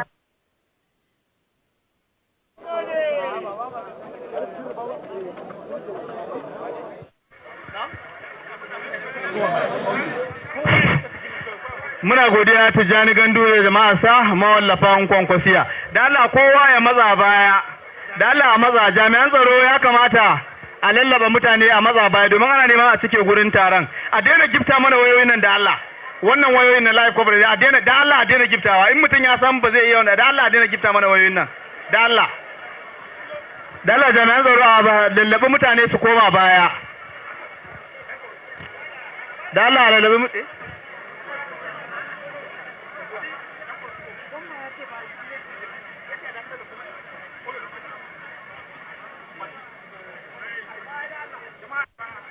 Da Allah ai baya ai baya.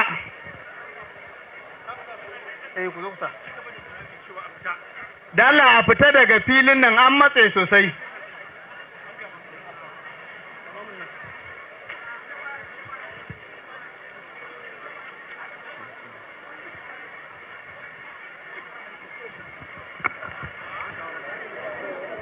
Ba za su ɗauki. Ba za su ɗauki.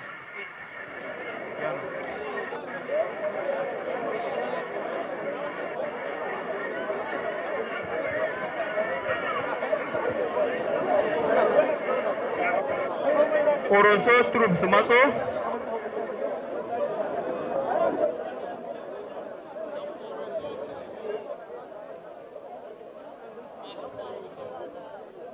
Event.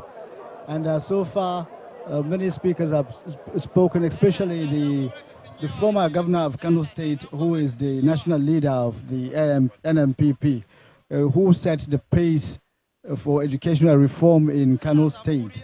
And in his remarks, he said the present administration of Abba Kabir is here to accomplish what he started vigorously.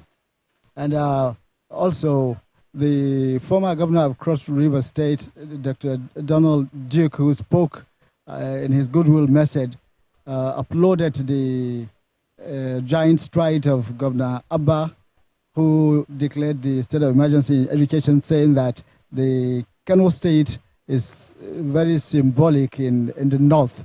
Whatever Kano State starts will be replicated in other states.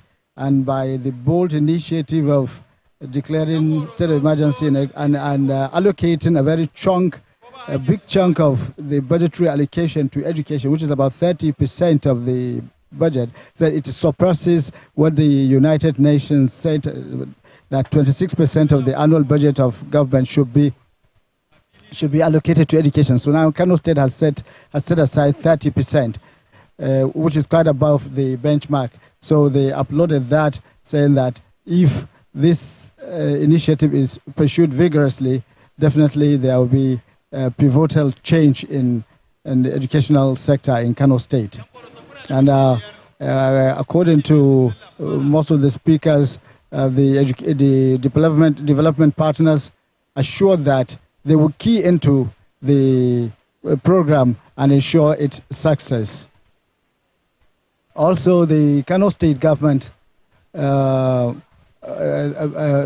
Kano State Education Ministry has assured that there will be vigorous recruitment of teachers, as well as renovation and building of critical educational infrastructure like classrooms and provision of instructional materials like books and other the school furniture as well.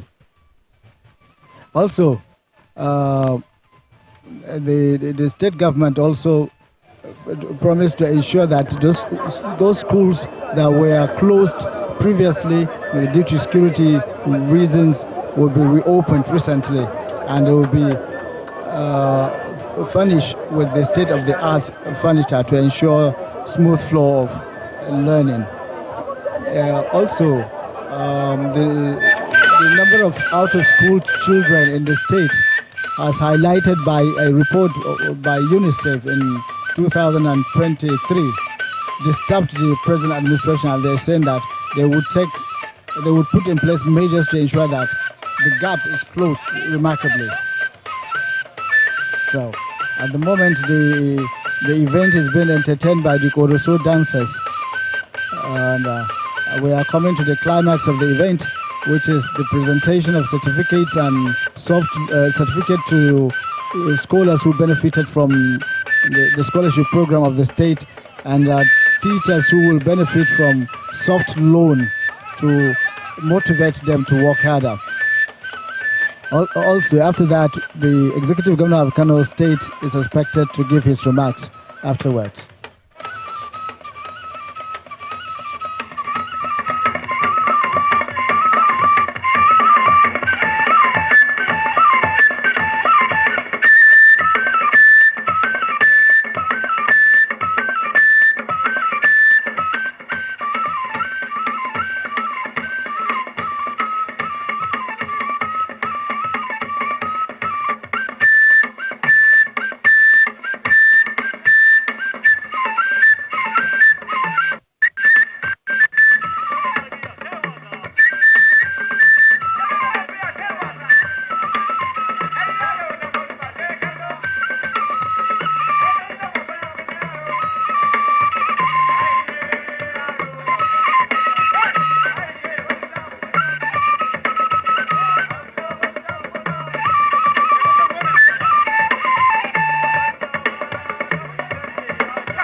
Mun gode jami'an Kwankwaso, mun gode.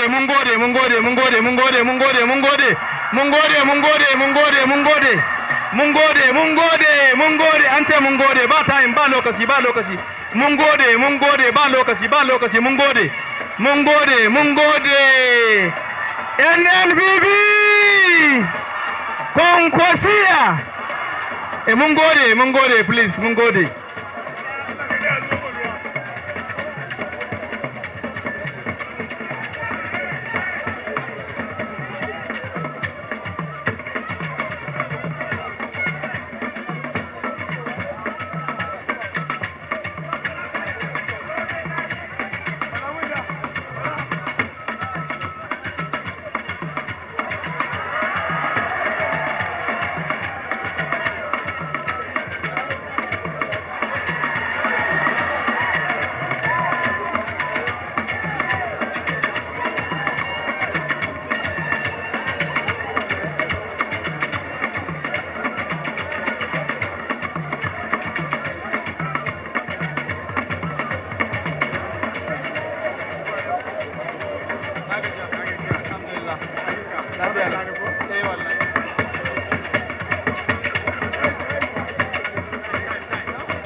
Mun gode, ba time, mun gode da Allah, mun gode jami'an Kwankwaso, mun gode saboda gaba ba mu da lokaci. Da Allah wanda suke cikin wannan fili kowa ya samu guri ya zauna da Allah. Kowa ya samu guri ya zauna. Taking position, please. Take your position, take your rightful positions masu kyamara. Da Allah wanda suke cikin wannan fili an yawa nan gurin an yawa. Da Allah nan gurin an yawa. An yawa da Allah, an yawa.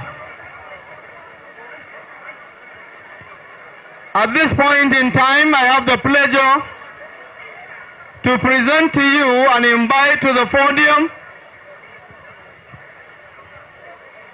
the Executive Governor of Kano State, His Excellency Alhaji Abba Kabir Yusuf, the People's Governor,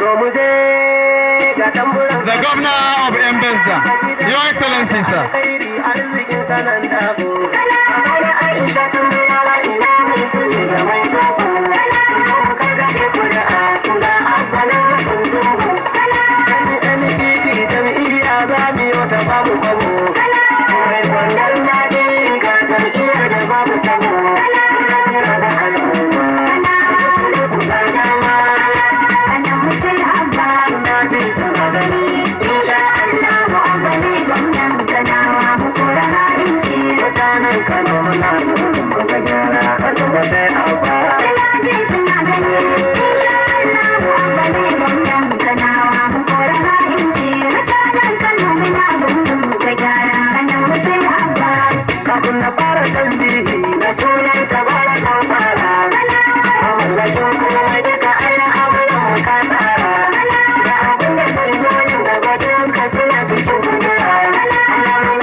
أعوذ بالله من الشيطان الرجيم بسم الله الرحمن الرحيم وصلى الله على النبي الكريم. Please be seated and remain silent. Be seated and remain silent, please.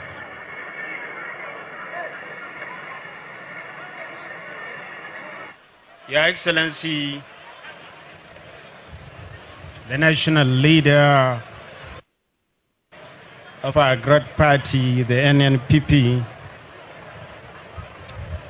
and the presidential candidate of the party in the 2023 general election, our mentor, leader, distinguished Senator Rabi Musa Kwankwaso. Your Excellency, the former governor of Cross River State, Excellency Donald Duke, who is also today's special guest of honor, the national chairman of our great party, the NNPP, Dr. Ahmed Ajuji, members of the National and State Executive Council of our great party, the NNPP, distinguished members of the diplomatic corps here present, His Excellency, the Jigawa State gubernatorial candidate of our party in the 2023 election, Alhaji Aminu Ringim, the Secretary to the State Government, Chief of Staff, Commissioners, Special Advisors and Heads of Parastatals, Department and Agencies, our Interim Management Officers from the Potipo local government areas, of course, contractors, and the representatives here present, and other philanthropists, educational friends, partners and donor agencies, representative of His Highness the Emir of Kano, Alhaji Muhammadu Sanusi Lamido Sanusi II, heads of security agencies here present, gentlemen of the press, distinguished ladies and gentlemen, Assalamu alaikum wa rahmatullahi ta'ala wa barakatuh.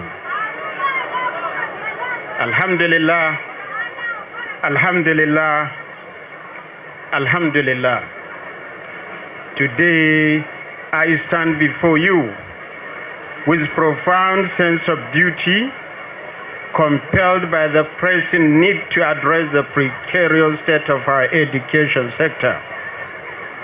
As you are elected governor, entrusted with the solemn responsibility of steering our state towards prosperity and progress, I cannot ignore the glaring reality that confronts us in the realm of education, and with education being our #1 priority, and believing that education is not only a public good, but is also the greatest asset that any people can bequeath to its upcoming generation, because no people can grow beyond the quality and standard of their education system.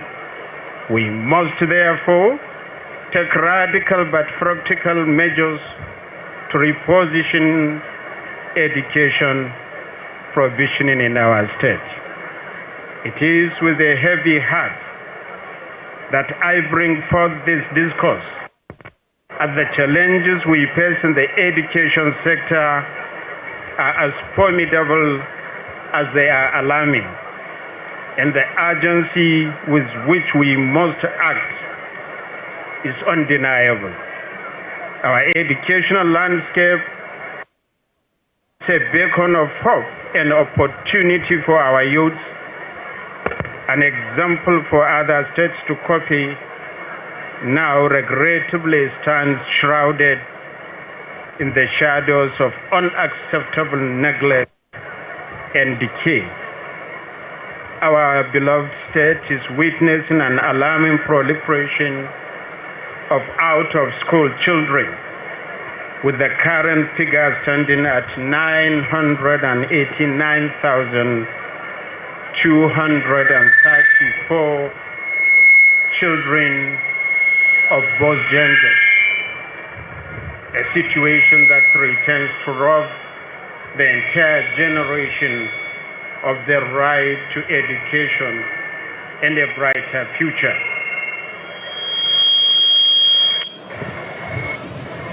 The statistics are grim, and the faces of the children devoid of the promise of learning haunt us as a collective failure. Our schools, which should be sanctuaries of knowledge, discipline, and growth, are in a deplorable condition. Dilapidated infrastructure is a common sight.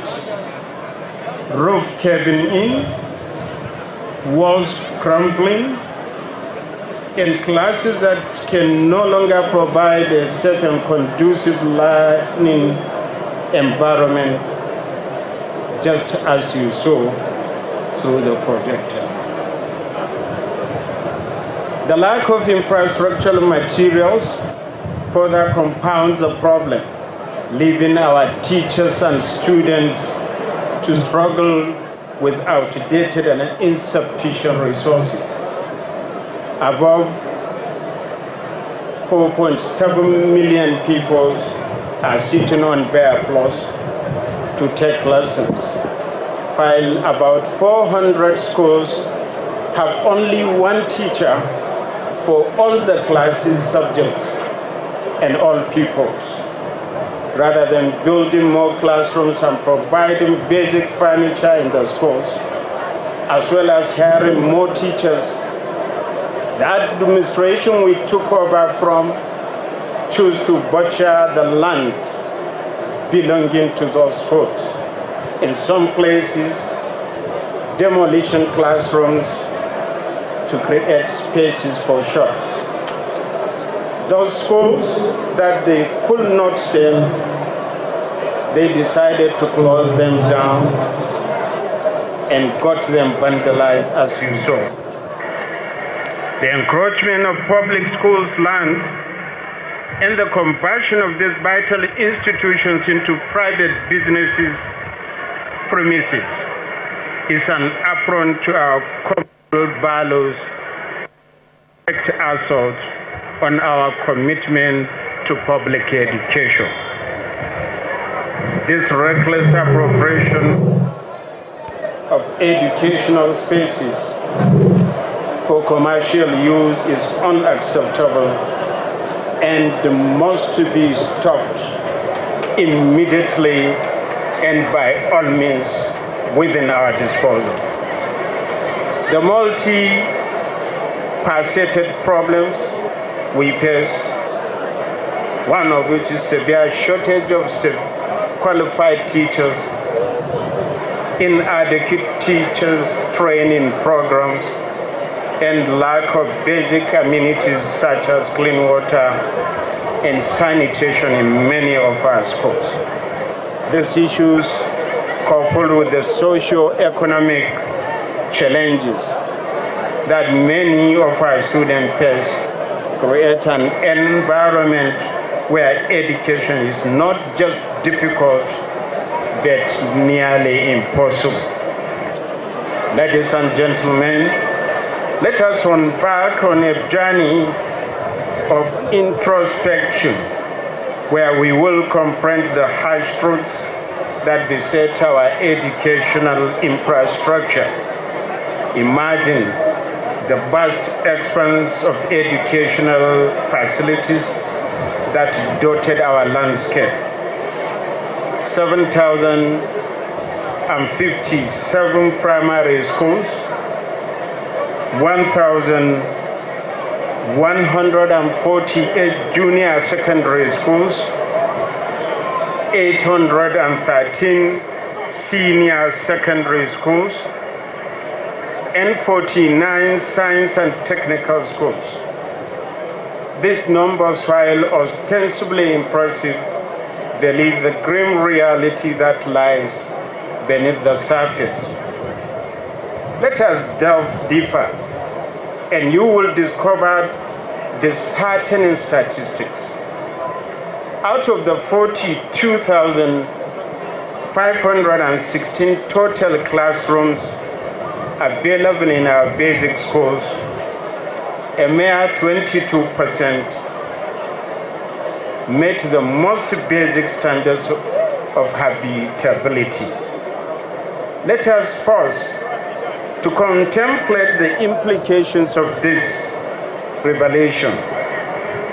Nearly 4 out of every 5 classrooms in our primary and junior secondary schools are marred by dilapidation and disrepair, rendering them unsuitable for the noble pursuit of knowledge. If we ascend the educational ladder to our senior secondary schools, the future remains bleak. Here, less than 30% of classrooms can be deemed habitable, leaving a significant portion of our students' population to grapple with inadequate facilities that impede their intellectual growth and development. What of our science and technical schools? The bastions of innovation and ingenuity. Unfortunately, the situation here is even more grim, with less than 20% of classrooms meeting the most basic criteria for habitability. How can we hope to nurture the next generation of scientists and engineers when the very environment in which they are meant to learn are rife with inadequacies and deficiencies? My fellow compatriots, let us not be swayed by temptation to assign blame solely to this administration. The state of education in Kano has reached a nadir and not a recent phenomenon. Rather, it is the culmination of 8 years of neglect and mismanagement by the previous administration. The neglect was systematically and deliberately affecting every facet of the education system, from infrastructure to curriculum development, and from teacher welfare to students' outcomes. Distinguished compatriots, let us not also dwell much on the failings of the past. Instead, let us look to the future with unwavering resolve and determination, because we have both the political will as a government as well as the massive goodwill of the good people of our state of Kano. Today, I stand before you to announce the formal declaration of state of emergency in the education sector. I could remember during my budget presentation to the Kano State House of Assembly for the 2024 budget, I announced the declaration of this state of emergency, where we earmarked a total of 125 billion 886 million 932.969 kobo. Today is for formalization and testimony of the same. As a state of emergency, as declared today, is an extraordinary legal measure that allows us to take some bold steps to address these critical challenges swiftly and efficiently. It is a call to action for all stakeholders, government, educators, parents, the private sector, as well as the community at large, to unite and prioritize the revitalization of our education system for the overall benefit of our society believing that as a good education is one of the most effective tools of fighting multidimensional poverty and crimes in our society.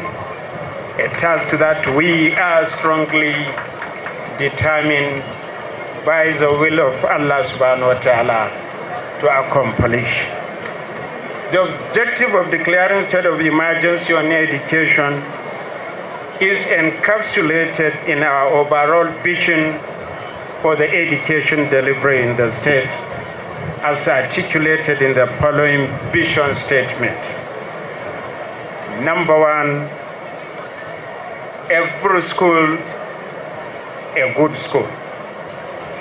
Every school, a good school.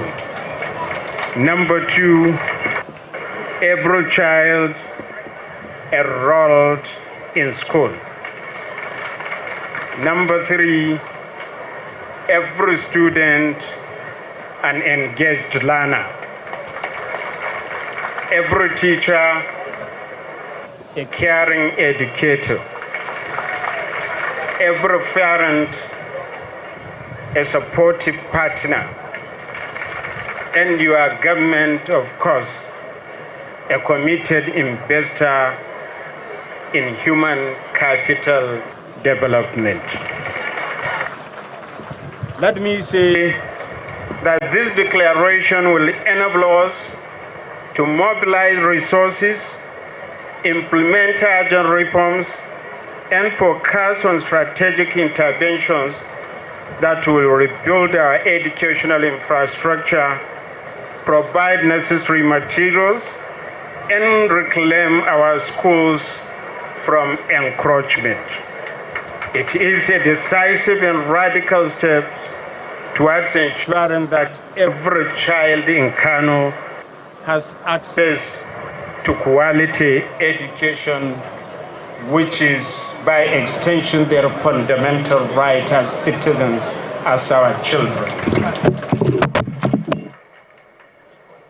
This declaration is not just symbolic, it signifies the commitment to overhaul our educational system from the ground up.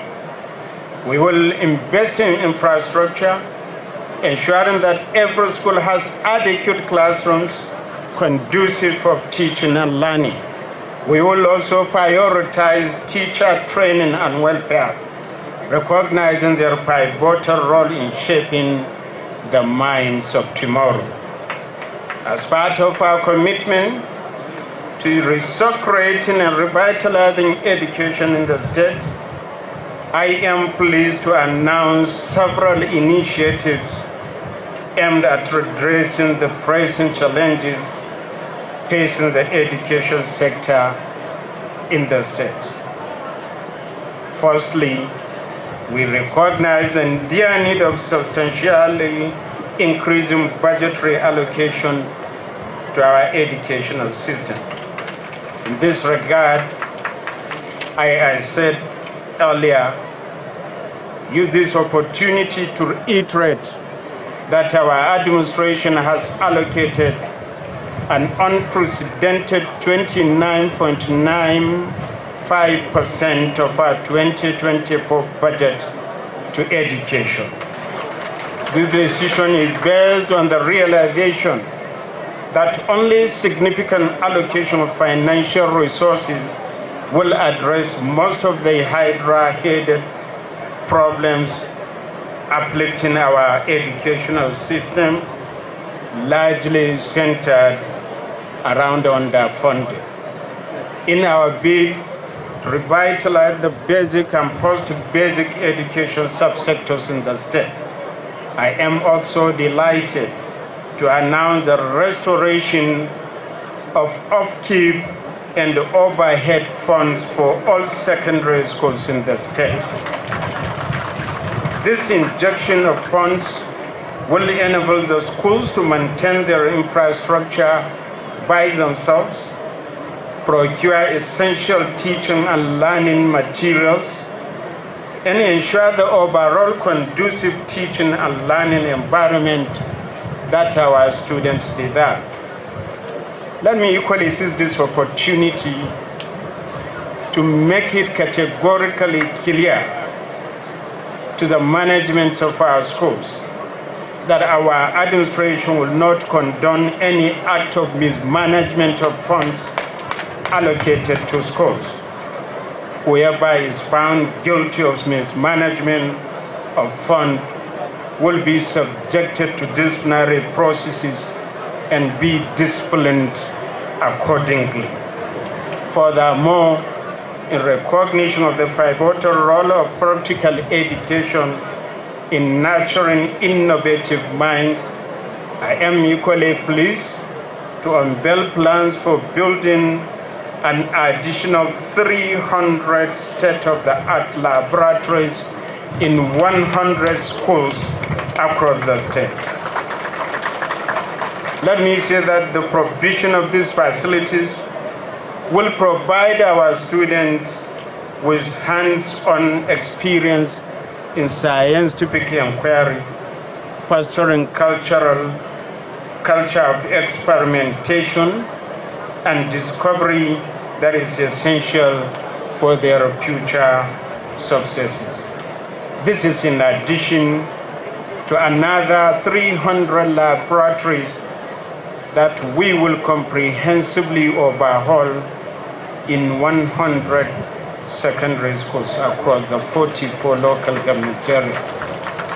Relatedly, in order to create a more conducive atmosphere for learning, I am also happy to announce that our administration is to construct 1,000 classrooms across the 44 local governments within the next academic session by the grace of Allah subhanahu wa ta'ala. This measure will no doubt mitigate classroom congestion that has become a common feature of most of our schools.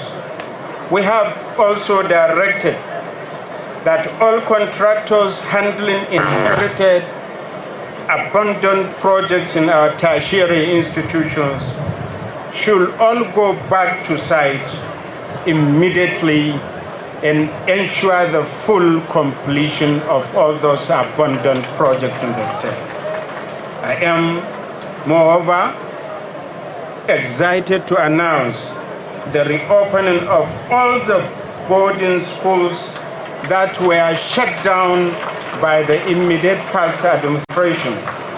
These schools will be reopened and reboarded within the next academic year.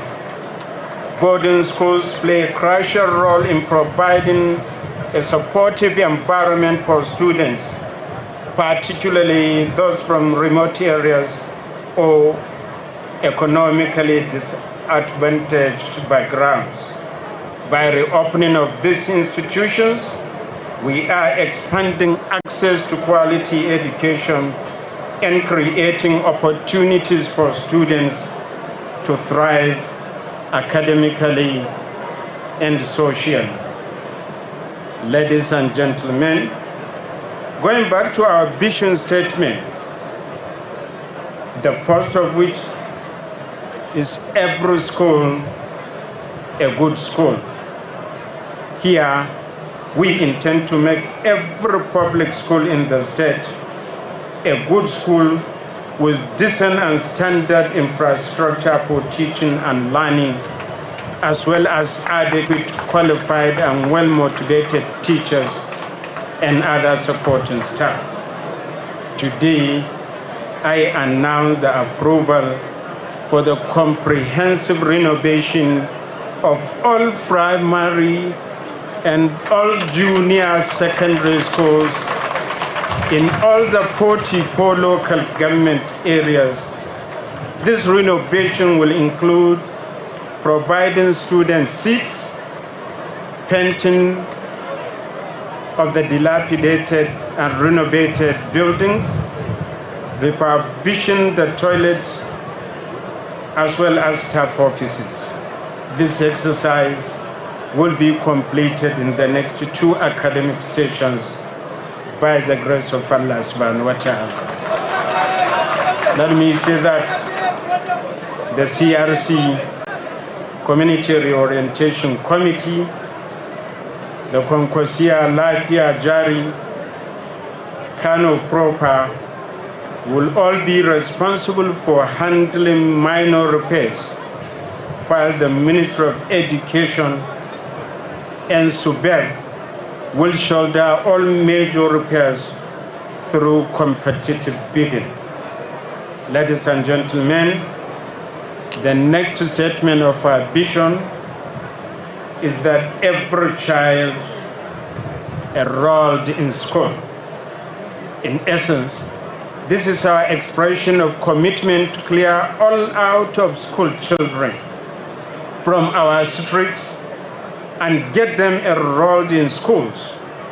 To achieve this, we must first of all provide classroom accommodation to house all the 989,234 out-of-school children in the state. A total of 28,264 classrooms will be built in the next 3 years across the state by the grace of Allah. Again, the Ministry of Education and SUBEB will supervise the issuance of the works through competitive bidding, while the Ministry for Project Monitoring will monitor execution and compliance. The next statement in our vision is that every student and engaged learner here, this requires the provision of modern state-of-the-art teaching support services and tools to keep pupils in schools and attentive in their classrooms. We will commence the distribution also, by the grace of Allah subhanahu wa ta'ala, of 1 meal per pupil per day in all the primary schools across the state. Meaning we will be feeding primary school children in all our primary schools across the state with 1 meal per day. This will be a joint effort between the state government, the local government, development partners, philanthropists within and outside the state, as well as the host communities. Already, the Community Reorientation Committee, CRC, has been directed to commence preparation and the hiring of cooks for the homegrown school feeding program. We will also reintroduce the distribution of free uniforms to our primary one pupils that will be admitted within the next session. Today, as part of the emergency declaration, we will distribute textbooks, exercise books, chalk, and whiteboards to so many of these schools. Ladies and gentlemen, let me at this point seize this opportunity to thank the wife of the President of the Federal Republic of Nigeria, who is also the First Lady, Her Excellency Senator Remi Bola Ahmed Tinubu, CONOON, who on her passion for education decided to send a donation of 110,000 exercise books to Kano State government for distribution to our public schools. Today, the exercise books are to be distributed to all the schools concerned. Let me equally seize this opportunity to appeal to all other eminent Nigerians to emulate Her Excellency the First Lady of the Federal Republic of Nigeria in supporting education. Distinguished ladies and gentlemen, we intend to also increase and improve the students-teacher ratio in the entire state to mitigate against the recurrence of a situation where more than 400 schools in one senatorial zone have only one teacher for all the classes and for all students, as inherited from the immediate past administration. On this note, we have given the approval to screen and offer full-time jobs to over 5,632.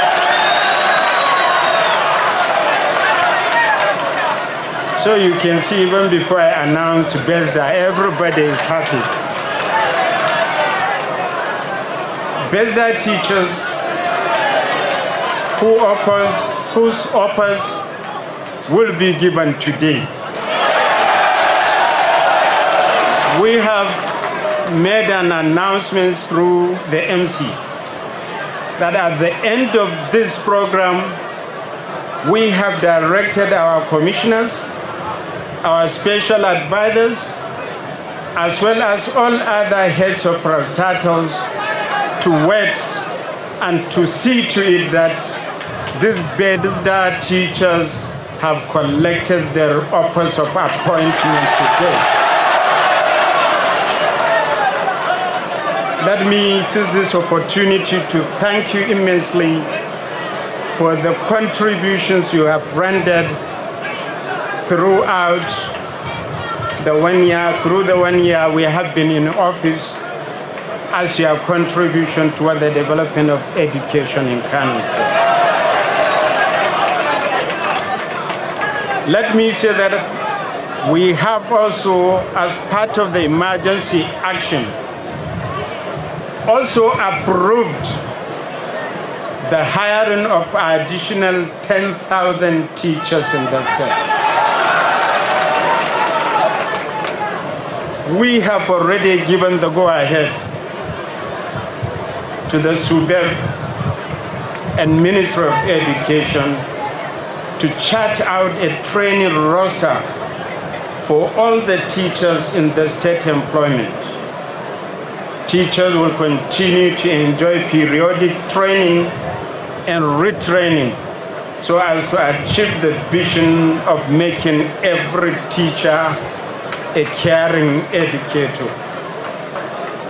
Let me say again that at least 1,000 academic and non-academic staff will be employed in the tertiary institutions within the tenure of this administration by the grace of Allah subhanahu wa ta'ala. Let me report that we have given approval for the immediate commencement of the renovation of the schools that experienced fire outbreaks during the last 8 years, especially in the following local governments. 1, Madobi. Do you know Madobi? Do you know who is from Madobi? A leader, a compassionate leader who overturned the education sector in the state. The second one, girl, Ajingi, Iru. Of course, Doakin Topa.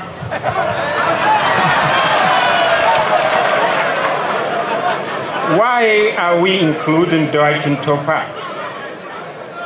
Because we have concern for the welfare of the people of Doakin Topa. Because we believe that the good people of Doakin Topa have been neglected for the last 8 years.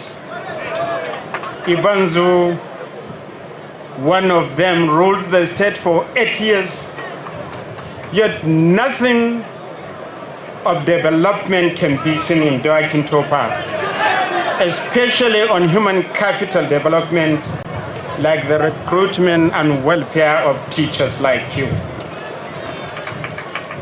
Therefore, we are including Dawakin Topa, Kano Municipal, Gezawa, Gwarzo, Ambata, and Bichi. We have also given approval for the refurbishment and commencement of admission into the government Quranic integrated schools in the following local governments: Albasu, Ungogo, Kibia, Kiru, and Nasra local governments. The 44 schools for Islamic studies and 44 technical schools officially conceptualized and started by the administration of His Excellency, Distinguished Senator His Excellency Rabi Musa Kwankwaso, which were abandoned for 8 years, will all be completed very soon and put into use by the grace of Allah.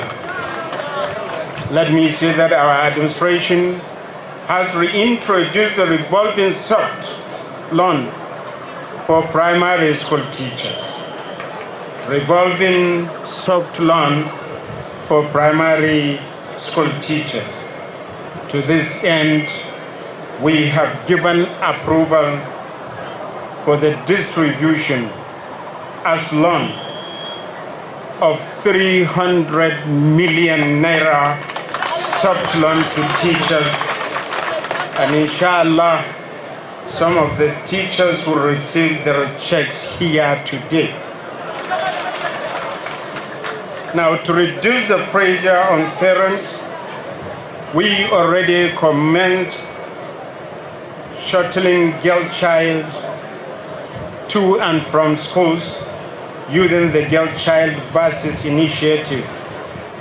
Under this initiative, 70 high-capacity buses are used for this purpose. To improve the services, we shall also dedicate special buses for shuttling of our young students, both men and women, between Kano and Kano University of Science and Technology, Goodwill, to support students of the university. My fellow good people of Kano, our government, as a committed investor in human capital development, have invested billions of naira to sponsor first-class graduates to pursue higher degrees in foreign universities. As you are all aware, the first batch of 1,001 laureates are already in the second semester of their studies outside the shore of Nigeria and in different universities across the globe. Added to this, we also paid for the registration of all Kano State students studying at Bayero University, Kano, last session.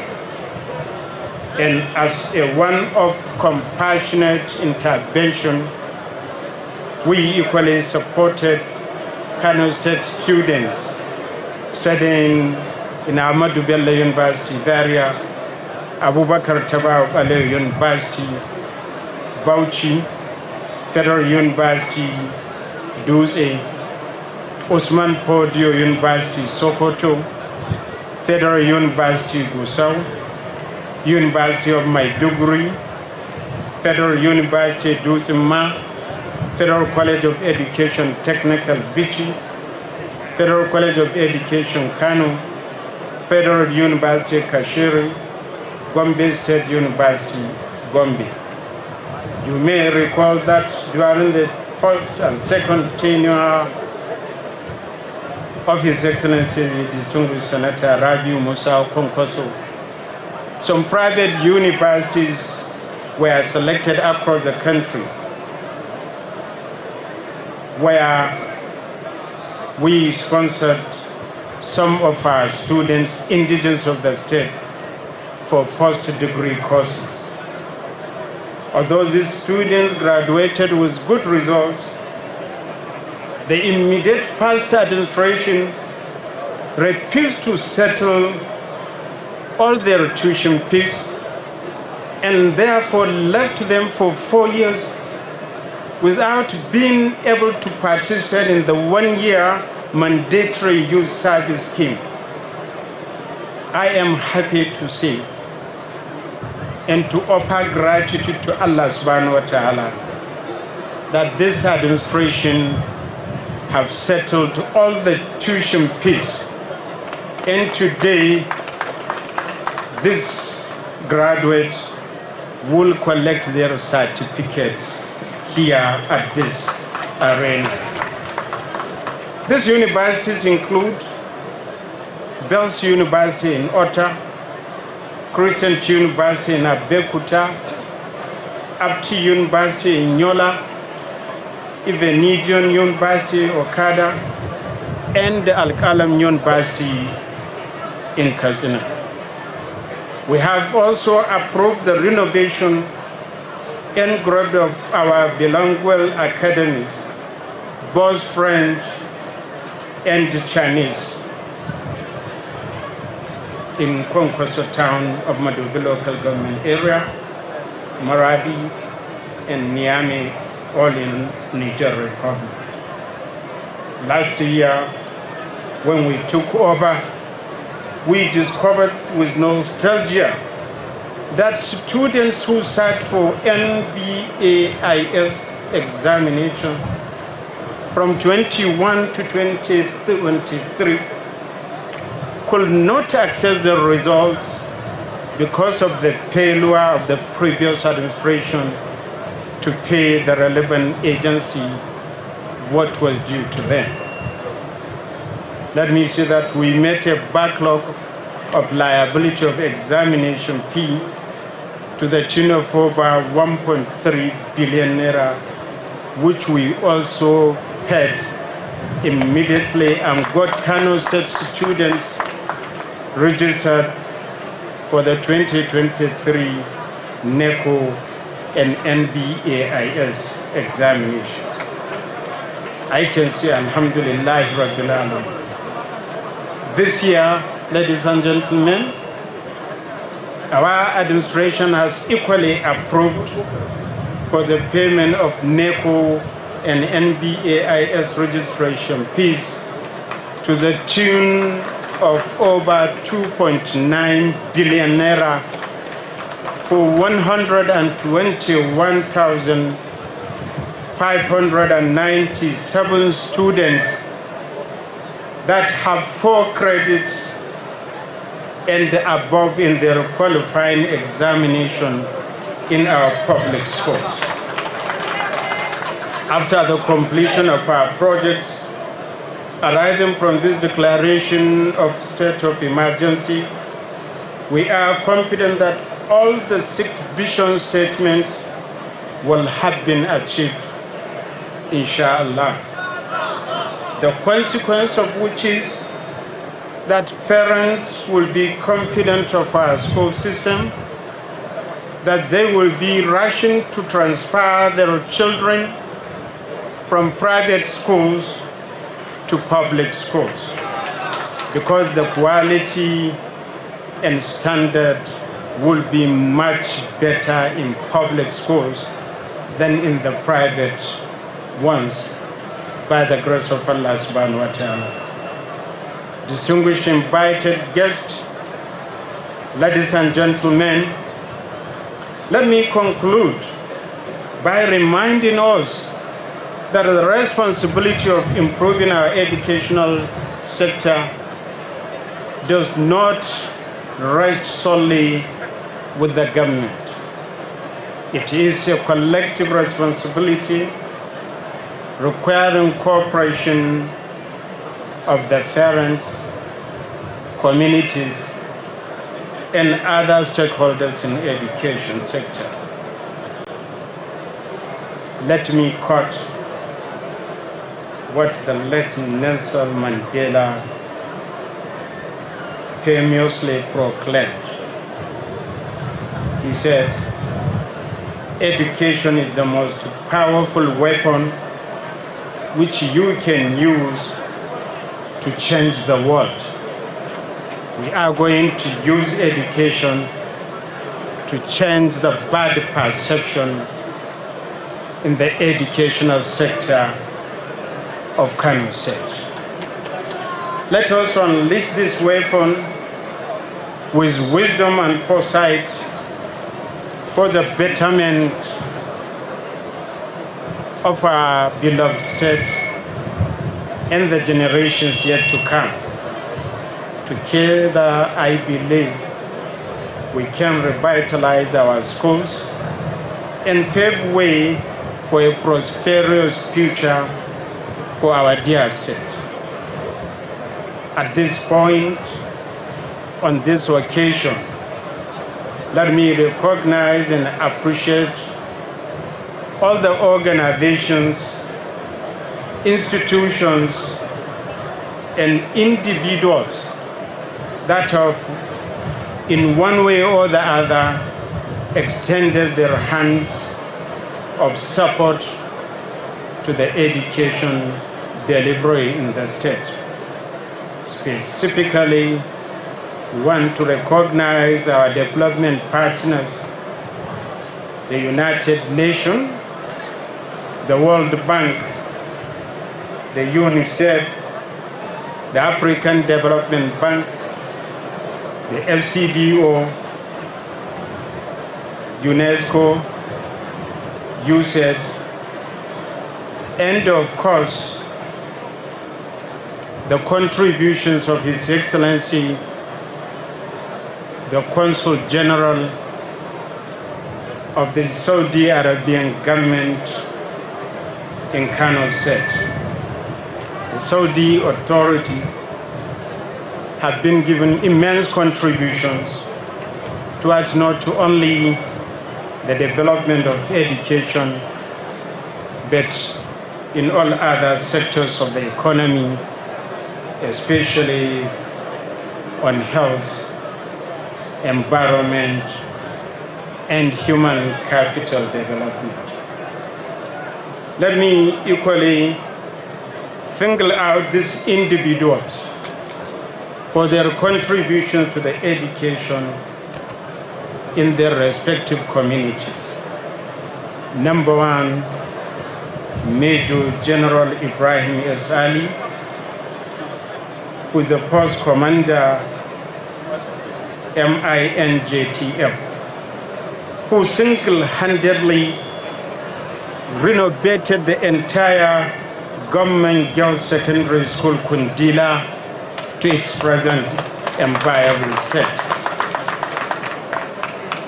Let me also recognize the contribution of Alhaji Mudassir, the MD and chairman of Muda Tex Nigeria Limited, who also single-handedly renovated the entire Yelwa primary and secondary schools in his community. Last but not the least, Major General A.G. Awalu, who also renovated the entire Fage primary school. Let me say that our doors are wide open to other philanthropists to come forward and assist in this various task of rejuvenating the educational sector of our economy. Finally, I'm saying finally,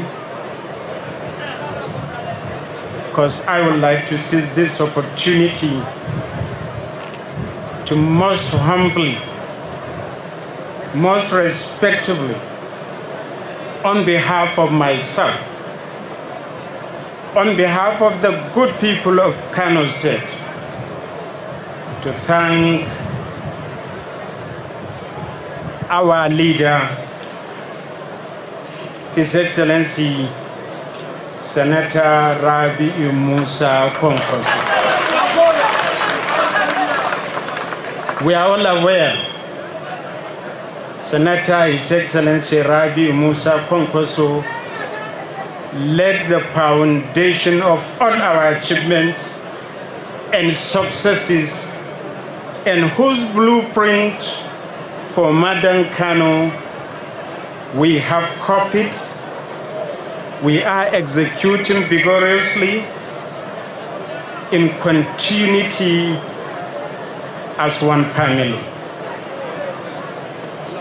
Let me pray to Allah subhanahu wa ta'ala to reward him abundantly, guide him and protect him and all those who supported him. Once more, we thank all of you, the good people of Kano State, for the understanding and the cooperation you have been extending to the present administration.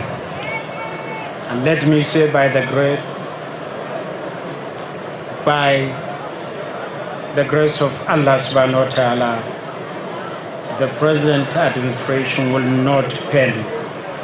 We will continue to do whatever it takes to ensure that we give you all the promises we made as a dividend of democracy in the state. Once more, thank you very much. Wish you Allah's guidance and journey masses back to your respective destinations. Wassalamu alaikum wa rahmatullahi ta'ala.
Ai wannan ya isa wajen bikin ayyana dokar.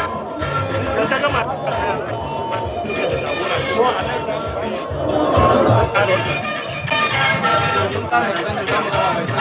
Okay.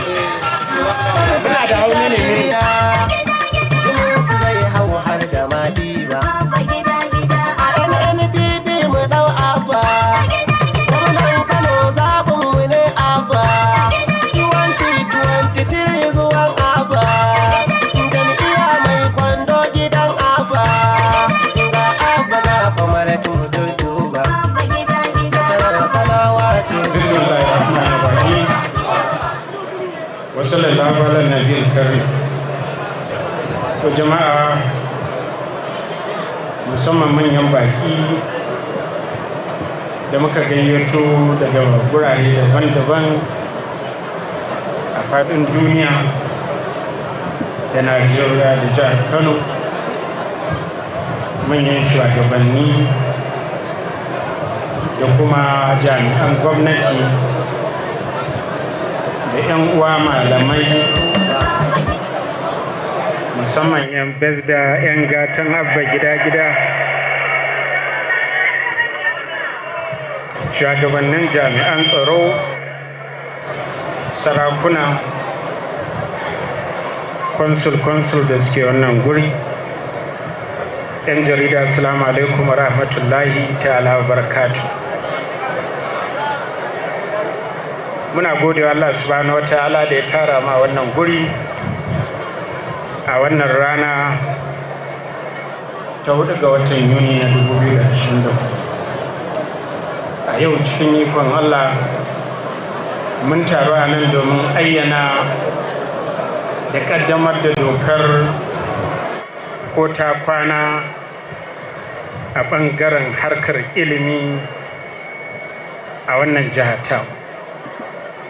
Amma saboda ƙurewar lokaci kuma muna da abubuwa da yawa da za mu yi na bawa 'yan bezda takardu na ɗaukansu aiki da aka yi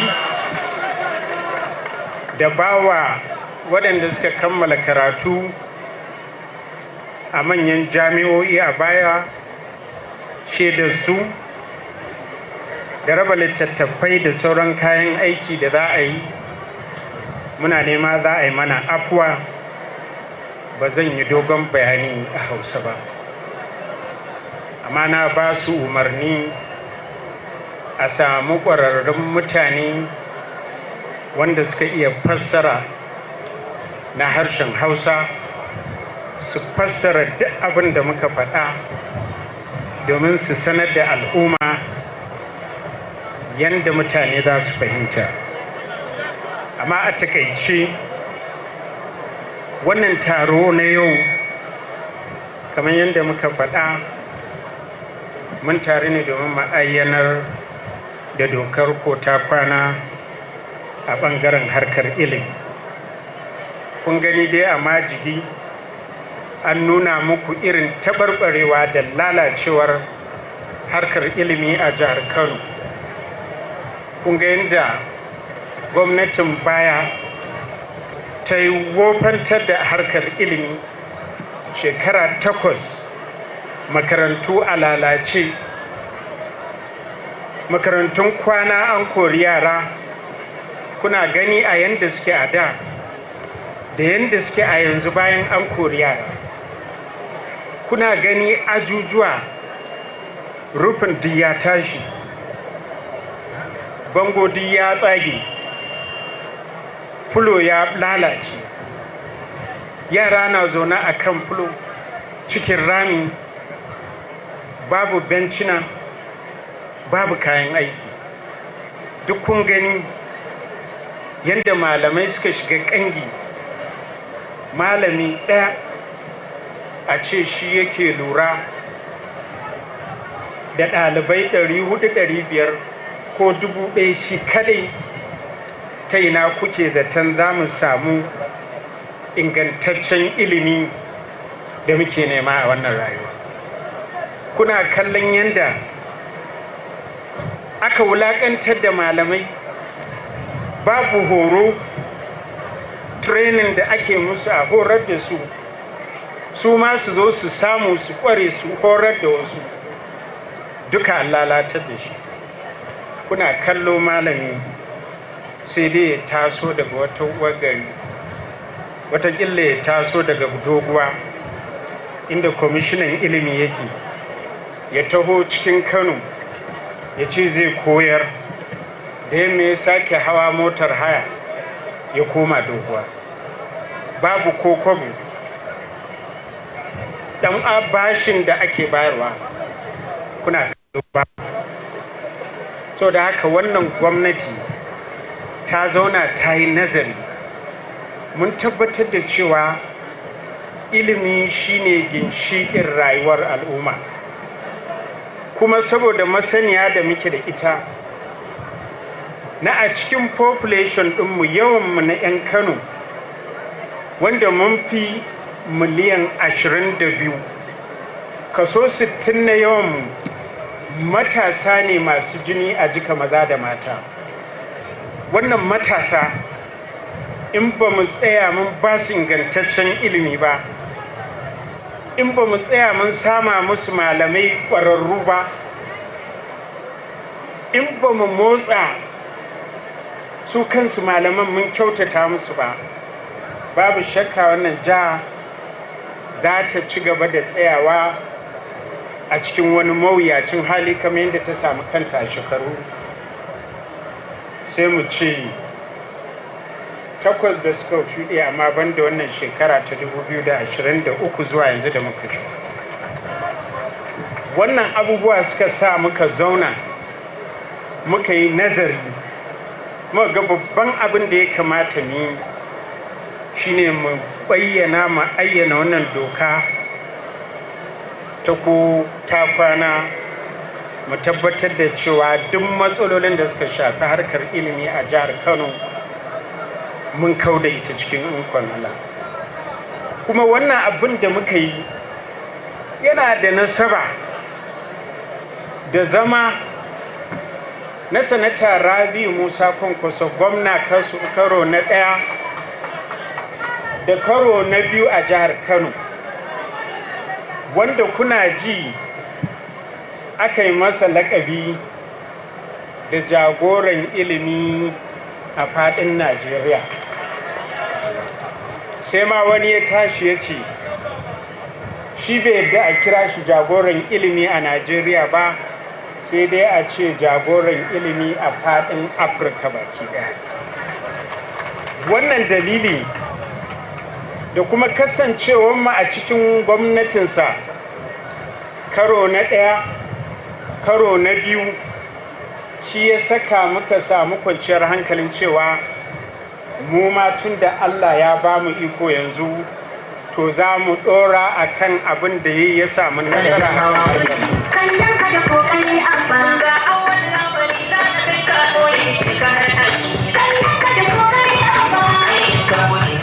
so da haka a taƙaice wannan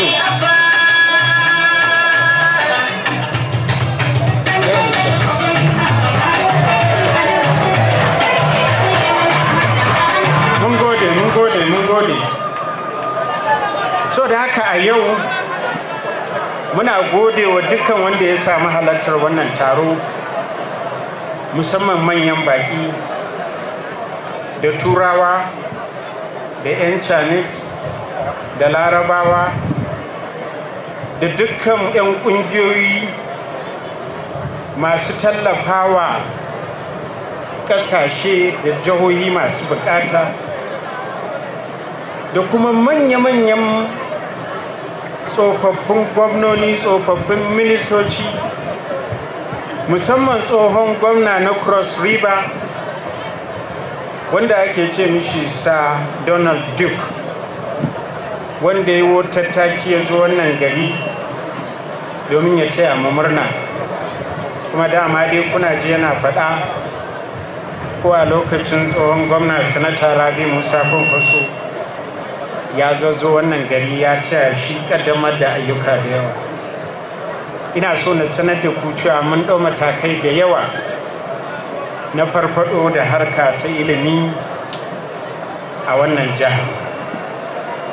A halin da muke ciki za mu gyara dukkan makarantunmu na firamare, za mu kuma gina ajujuwa, za mu tabbatar da cewa mun samar da kayayyakin aiki. Tuni mun ɗauki malamai, karo na farko mun ɗauki 'yan besda 5,000 da wajen 500 da wani abu, wanda a yau waɗannan 'yan besda ga su duniya ta gansu, kuma duniya ta yadda a yau ɗinnan Allah da kowanne a cikinsu za su karɓi takardarsu ta ɗaukan aikin. A yau mun ba da umarni za a ɗau malamai guda 10,000 wanda su ma tuni hukumar lura da makarantun firamare da ma'aikatar ilimi suna nan suna yi. Mun bujiro da ayyuka da yawa, hatta ɗaukan 'ya'yanmu mata a kai su makarantu domin kare 'yancinsu da mutuncinsu.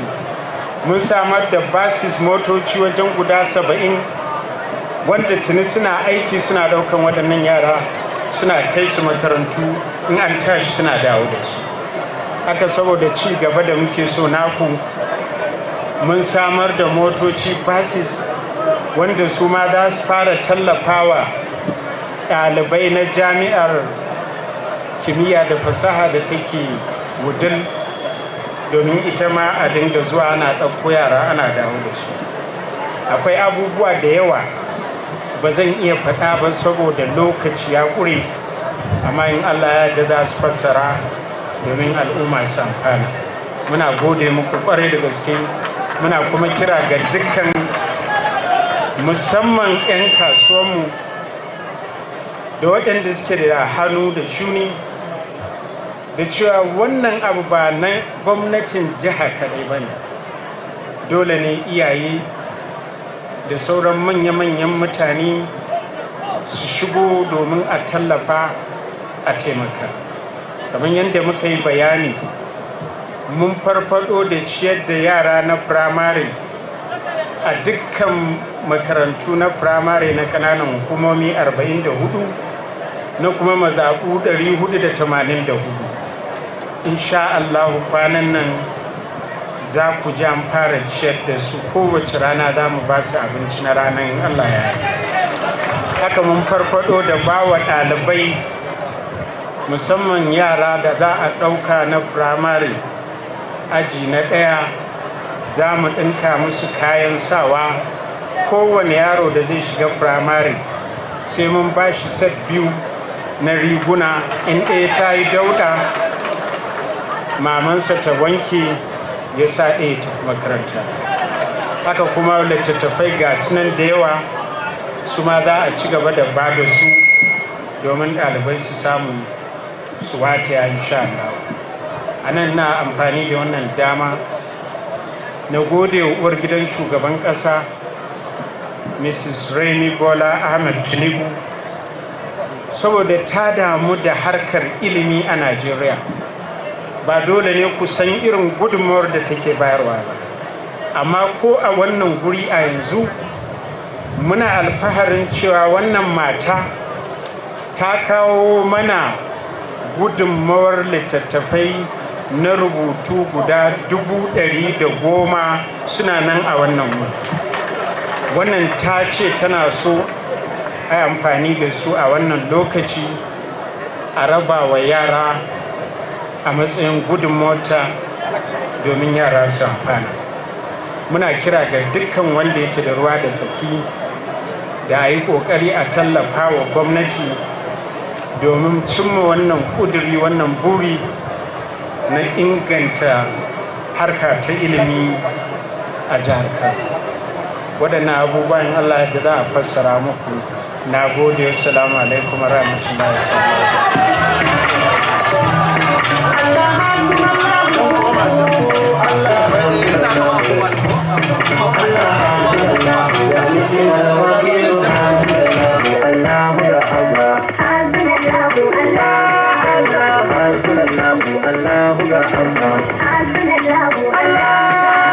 That has been an address, a comprehensive address by the Executive Governor of Kano State, His Excellency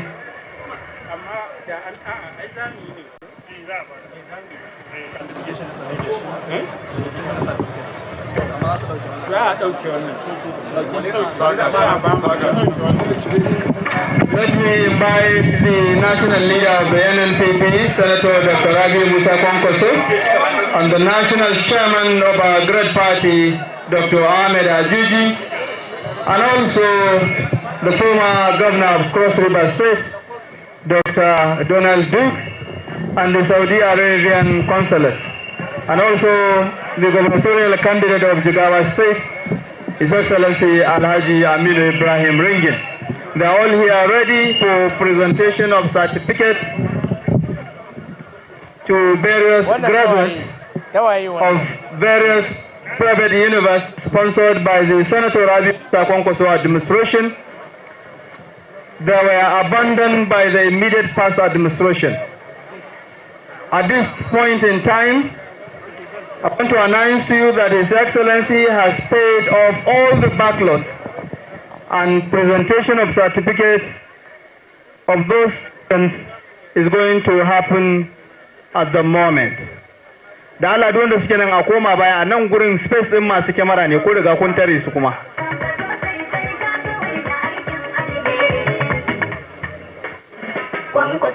Your Excellency, za mu fara gayyatar ɗaliban Bells University, wanda H.E. Donald Duke zai gabatar da su bisa tallafin mai girma zababben gwamnan jihar Kano. So, Bells University student Bello Abdulkadir from Bells University. Bello Abdulkadir. Usman Amina Abba. Abubakar Saad Isa.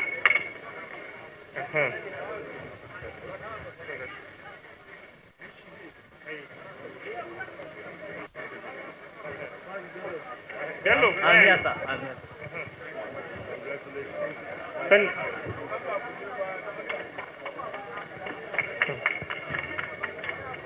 Thank you. Yakunan Usman Amina Abba. Juya ku ɗau hoto, juya? Yes. Je ki can ki tsaya a ɗau hoto kusa da mai girma gwamna. We are also calling Mukhtar Aminu Garba. Mr. Mukhtar Aminu Garba, come closer. We are also calling Sadi Abdul Ghaffar Garba. Bells University. There are 5 only. Yes. Total? Total certificate number no niyan. Total. 80. Okay, it's 25. 2,500. Okay, 250. No, total. Total certificate number. Eh? No, total number. Eh?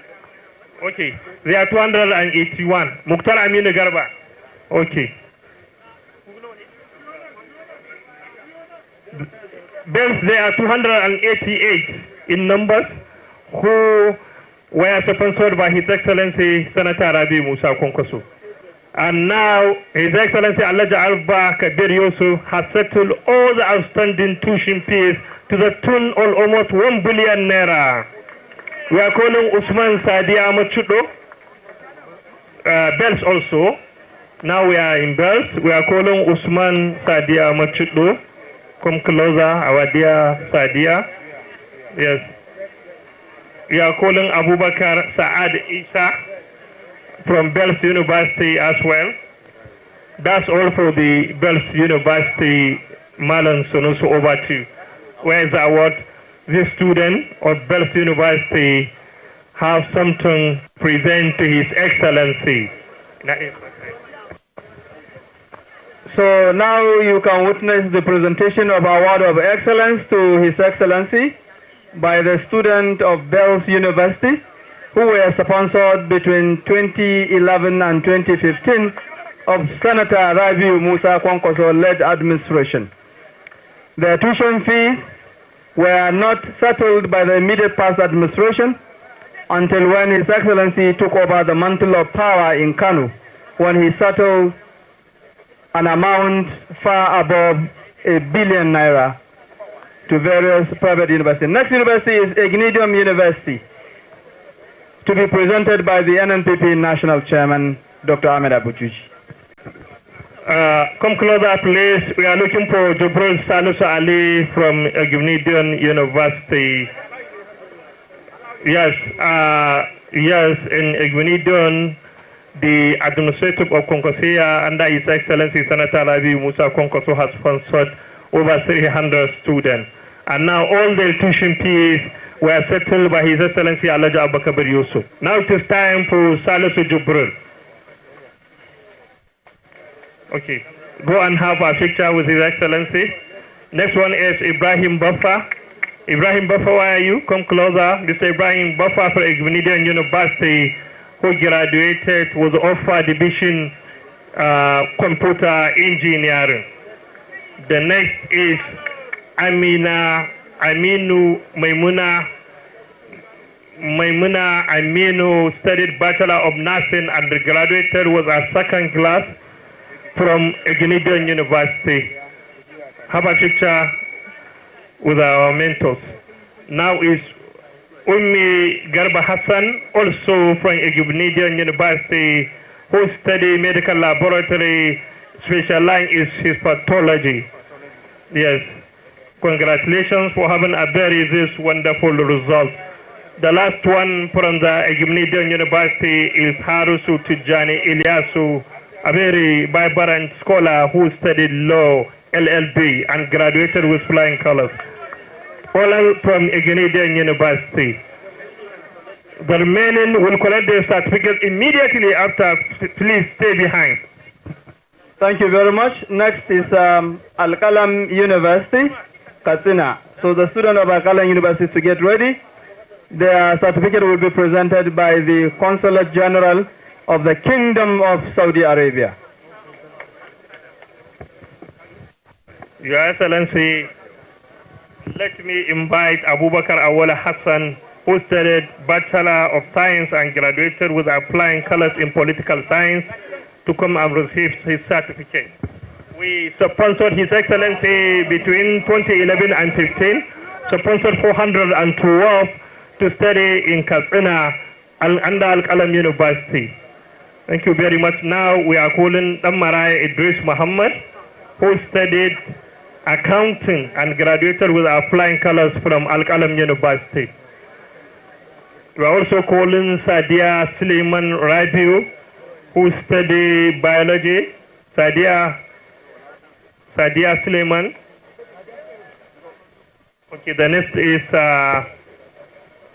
Sheikh Sani Detti, SDS, the president of the student, the leader of the 412 who study accounting and is now working with the international donor agencies.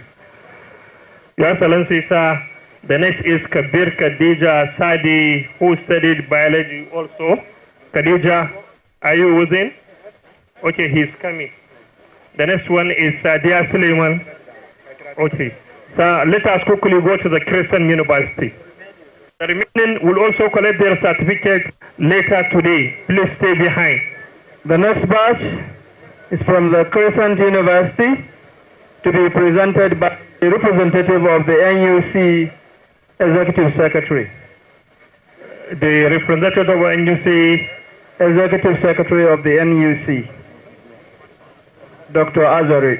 Dr. Azari is coming right now. His Excellency Senator Rabi Musa. So the student of Crescent University should come forward. Sponsored 250 in Crescent University at Bekuta, and now they are collecting certificates settled by His Excellency Alaja Abakabir Yusuf. Now I'm calling Ishaq Yaya Hussein. Ishaq Yaya Hussein, come closer. Hassan Abbas, who studied microbiology, come closer. All graduated from Crescent University. The next one is Muhammad Ado Aji, who studied architecture. And this is all for the Crescent University. Let me now hand over to the Dogwa. Now, okay, please, for the sake of information, His Excellency Senator Rabi Musa Kwankwaso, during his tenure between 11 and 15, sponsored 250 students to study different courses at this Christian University at Bekuta. And all the outstanding fees were settled by His Excellency Alaja Abakabir Yusuf, totaling amount of almost 1 billion naira to the three universities, Crescent, Egumnidion, and Bells University. Thank you very much. Thank you. With this, we come to the end of presentation of certificate. Next is another very important presentation. Presentation of what? Presentation permanent and pensionable offer of appointment to BESDA. Let me hand over the mic to Honorable Commissioner, Ministry of Education. Your Excellency, today you are fulfilling a promise. You promised to employ teachers that participated in the BESDA program. You asked us to screen them. We screen them. We give them a written examination and find them worthy of your employment. You have therefore approved the employment of 5,623 teachers into the main civil service stream. So today we are giving them the letters. May I therefore call on Khadija Surajo Ahmad. Khadija Surajo Ahmad.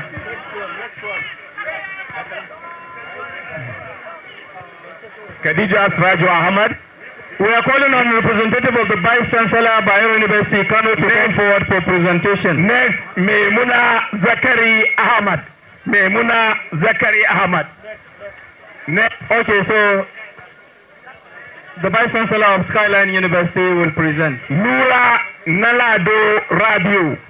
Nura Nalado Rabiu. See me.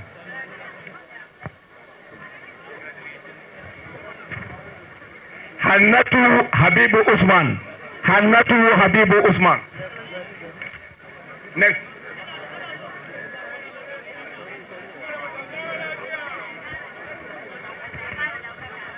Muhammad Sulaiman. Muhammad Sulaiman. Next.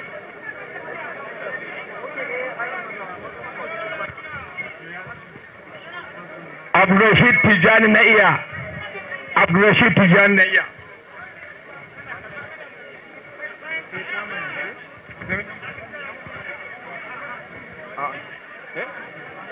Salisu Saad Sulaiman. Ai ba zan bari temporary yau ba. Bayar. An yi ba bayar. Ina na loan. Ina na loan. Loan ne wannan? Loan? Loan ne bari na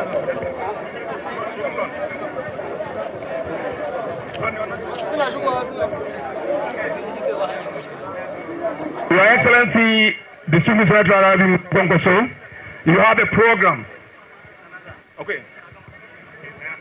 Thank you very much, Your Excellency. The next final category is the presentation of loan to staff of the State Universal Basic Education Board. And at this time, we want to invite a revered economist and the Emir of Kano, His Highness Alhaji Muhammad Sanusi II, ably represented by Alhaji Lamido Abubakar Bayero, to present the loans. Let me invite Commissioner for Education to also announce the names of the beneficiaries. Your Excellency, Senator Rabi Musa Kwankwaso, you could recall very well that during your tenure as the Governor of Kano State, there is an issue of revolving fund that was anchored by your government. But it was so sad and unfortunate that when you left office, during the last 8 years, this program was put in cooler and it was not operating. Therefore, with the coming of His Excellency Engineer Abba Kabir Yusuf Abba Gida Gida, being immediate political song, decided to revive this very important program of soft loan revolve in the suburb. We are therefore today presenting this loan, which His Excellency has approved a sum of 300 million naira for this revolving loan. Now we are starting with Usman Bashir, and here is his check, Your Excellency. Usman Bashir. Next, Zainab Aliu Mahe. Zainab Aliu Mahe. Then Binta Abubakar Magashi. Zainab Abubakar Mahe. Binta Abubakar Magashi.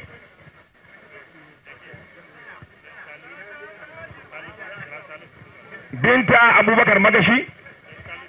Then Salisu Abubakar, Salisu Umar Charanchi. Salisu Umar Charanchi.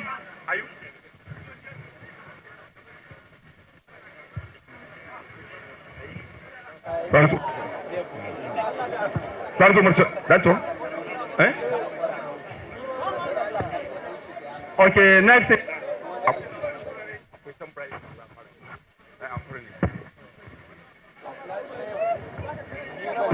Next is the presentation of temporary appointment to a number of candidates, which is going to be presented by the representative of the Vice Chancellor Bayero University, Kano, Professor.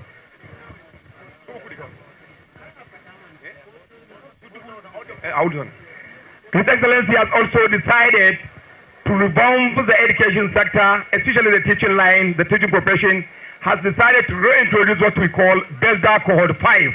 By that, he is employing again today temporary teachers, 4,000 of them, to help in beefing our primary sector. With this, I am calling on Ummi Datti Umar. Ummi Datti Umar.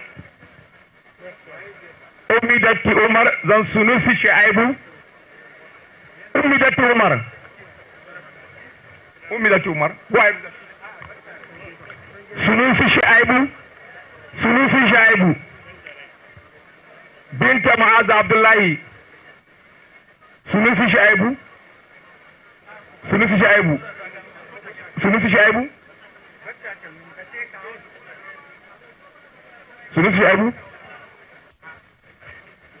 Binta Maazu Abdullahi. Okay. Others will collect their own much later, inshallah. Now for the best teachers, as announced by the Excellency, all will remain here and we will make sure that everybody collects his appointment letter today, inshallah. Thank you. Now, sir, I think in the process of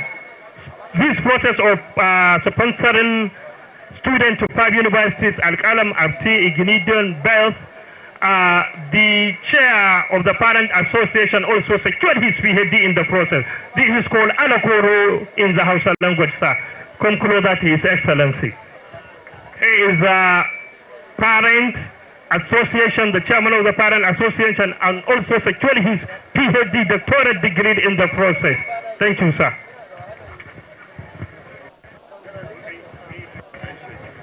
Assalamu alaikum wa rahmatullahi ta'ala wa barakatu. Ya Ubangiji muna masa godiya. Ina tuna ranar da jagora shugaba mai takalmin karfe ya samu jahula a nan gurin. 2011 ya samu jahula a nan gurin lokacin da aka zaɓe na zama shugaba na wannan iyayen yara na wannan makarantu. Ina tunawa kuma lokacin da muka je Abuja muka same shi har muka yi sallar magariba da shi a gidansa ya ba mu note wanda muka tafi immediate. Wannan shi ya karfafa mun gwiwa na muka dinga kai da kawa har shekara 5. Makarantar nan suka nemi lalle mai makaratu da ni da national PRO dina Aliyu Yako muka yi securing admission muka yi shekara 3 muka gama PhD a International Relations and Strategic Studies. Allah ya muku godiya, Allah ya ɗaukaka ku, Allah ya kare ku, Allah ya ja jagora. Allah ya Ubangiji ya sa karatun nan da muka yi ya amfani al'umma baki daya. Muna roƙon gwamna mai girma gwamna da cewar da Allah a cikin yaran nan wa'anda ba su samu aiki ba a ba su koyarwa domin mun wahala a karatun. You're watching Channels Television, your home for the news. And you've been on to our live coverage of a program tagged State of Emergency on Education, brought to you by the Kano State Government and holding at the Government House in Kano State. And this marks the end of the broadcast as we now return to our programming for the day. Stay with us.